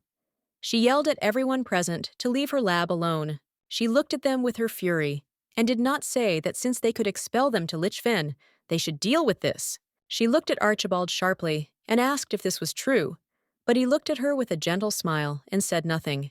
He looked at her intently and said with a smile that they had a long way to go, but it was all necessary for their good. He smiled and said that if she needed anything else, before he would help her. She sighed heavily and said that he could forget about it since she would be helped. She looked at the young lady intently and did not say that one maid would be enough for her. Irene, in turn, slowly entered Madame's laboratory with her. She was very surprised and at the same time excited since she had entered Madame's laboratory. She had never been able to do anything like this before. Since entry, there was strictly prohibited to everyone. Madame said that she would go to another corner, and she should clean here. The young lady bowed and told Madame that she would do everything. She was very glad that she had such a chance. She wanted to get to know all the lady's research better. She knew perfectly well that the lady did not know that she could read. She was glad because this was her chance. She hoped that she could find something very important in this unknown place. She looked through all the materials and was very surprised, as most of them concerned Elios. She froze in surprise for a moment as she read about the research on luminous substances in eye drops. Moments later, she looked closely at the document as she found what she was looking for. Irene found a report on the study of the connection between love and fate. She was surprised and did not understand why Madame wanted to study this. She wondered if this had anything to do with Elios. The young lady wondered if Madame was the one who should relate the game's sympathy to the ending. She wondered if Madame, like her, had come into this world from another world. She sighed heavily because she knew that this simply could not be true. She understood perfectly well that otherwise the system would have known about this and simply would not have allowed it to happen. She was puzzled and did not know herself how their pores. Madame studied such things and why she did it. Irene. It was very interesting how she came up with the idea of the connection between love and fate, but she in turn understood perfectly well that these documents could contain something that would help her return back to her world. The madam looked at the maid in surprise and asked her what she was doing. The young lady was taken aback, as she had not heard the madam approaching. Edith looked at the young lady with a smirk and said that she ordered her to clean up, not to read the notebook. She looked at the young lady intently and asked if that was not the case. She looked at the maid intently and did not tell her to tell immediately. She smiled and asked what the secret of reading it and following was. She asked if it did not excite her consciousness. The young lady was taken aback and asked for forgiveness for looking at a simple book without knowing what category to put it in. She sighed heavily and said that she didn't even want to read it secretly. Madame looked closely at the maid and said that there was nothing wrong with that since it was encrypted anyway, and Irene simply wouldn't be able to read it. She smiled and said that this material is about the connection between love and fate. The young lady looked at Madame in surprise and asked what she was talking about. Madame smiled and said that it was indeed unusual, but she believed in fate. Irene, in turn, understood perfectly well that it was fate that ruled here. She looked intently at Madame and said that this was a very interesting and entertaining topic. The Madame looked at the maid with a smile and said that she was very pleased to meet someone who thought so. She said that everyone was looking at her. It was strange when she spoke of such things, because it was funny to look at an explorer who believed in fate. She looked at the young lady intently and asked if anyone had ever thought about how their destiny depended on attachment. She shouted that it was very interesting. She looked intently at the young maid and shouted that perhaps the research would change the future and help the Edu guess the end prepared for them. She shouted that she would immediately and definitely find out about it. Then an interesting thought occurred to her. Irene thought that there was a hidden setting for Madame. She understood that if Madame realized that this world was simply false, fate would stop her exploration.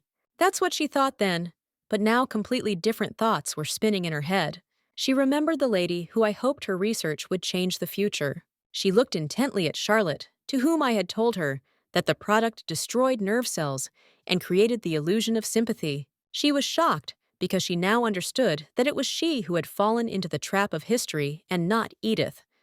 She was furious with herself because she understood that she was wrong. She understood that Madame had begun to put her research into practice. She was furious and wondered why she hadn't thought of breaking the game when it would have been so much easier. For a moment, she stood frozen in place, wondering what would happen to the heroes of the story after she managed to break the story itself. She was furious and knew that she had to meet with Madame first. She knew perfectly well that she would have to find out what Madame was really hiding. She didn't want to leave the estate at all, but she also knew that she had to discuss this with the young master. She entered the young master's room and froze in place from the silk as she saw a very terrible picture. She froze in surprise when she saw Archibald, who was very angry, and Otis, whose face was broken. Archibald slowly knocked on his brother's door. Otis, sitting at the table, said that he did not want to talk to anyone now. But Archibald did not listen to his words. He entered the room. Otis furiously asked the young man, would he not hear? Archibald looked at his brother intently and did not say that they needed to talk. He rose up in anger and did not shout that he did not want to do this. Archibald looked at his brother intently and said that he would like to apologize for that incident. The young man looked at his brother with fury. He quickly walked up to Archibald and asked what exactly he wanted to apologize for. The young man angrily asked his brother if he really wanted to apologize for kissing his beloved. He looked at Archibald with fury and asked if he really wanted to apologize for mocking him.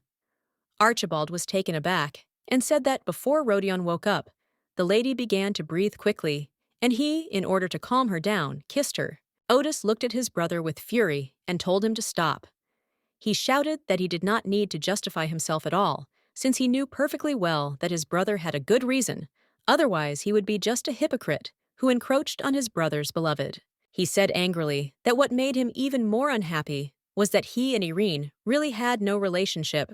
Archibald looked at his brother in surprise and asked what he was talking about. He was surprised because he had heard rumors that had been circulating in their mansions. Otis angrily said that the young lady had simply asked him for help. Otis sighed heavily and said that, unfortunately, they had set it all up.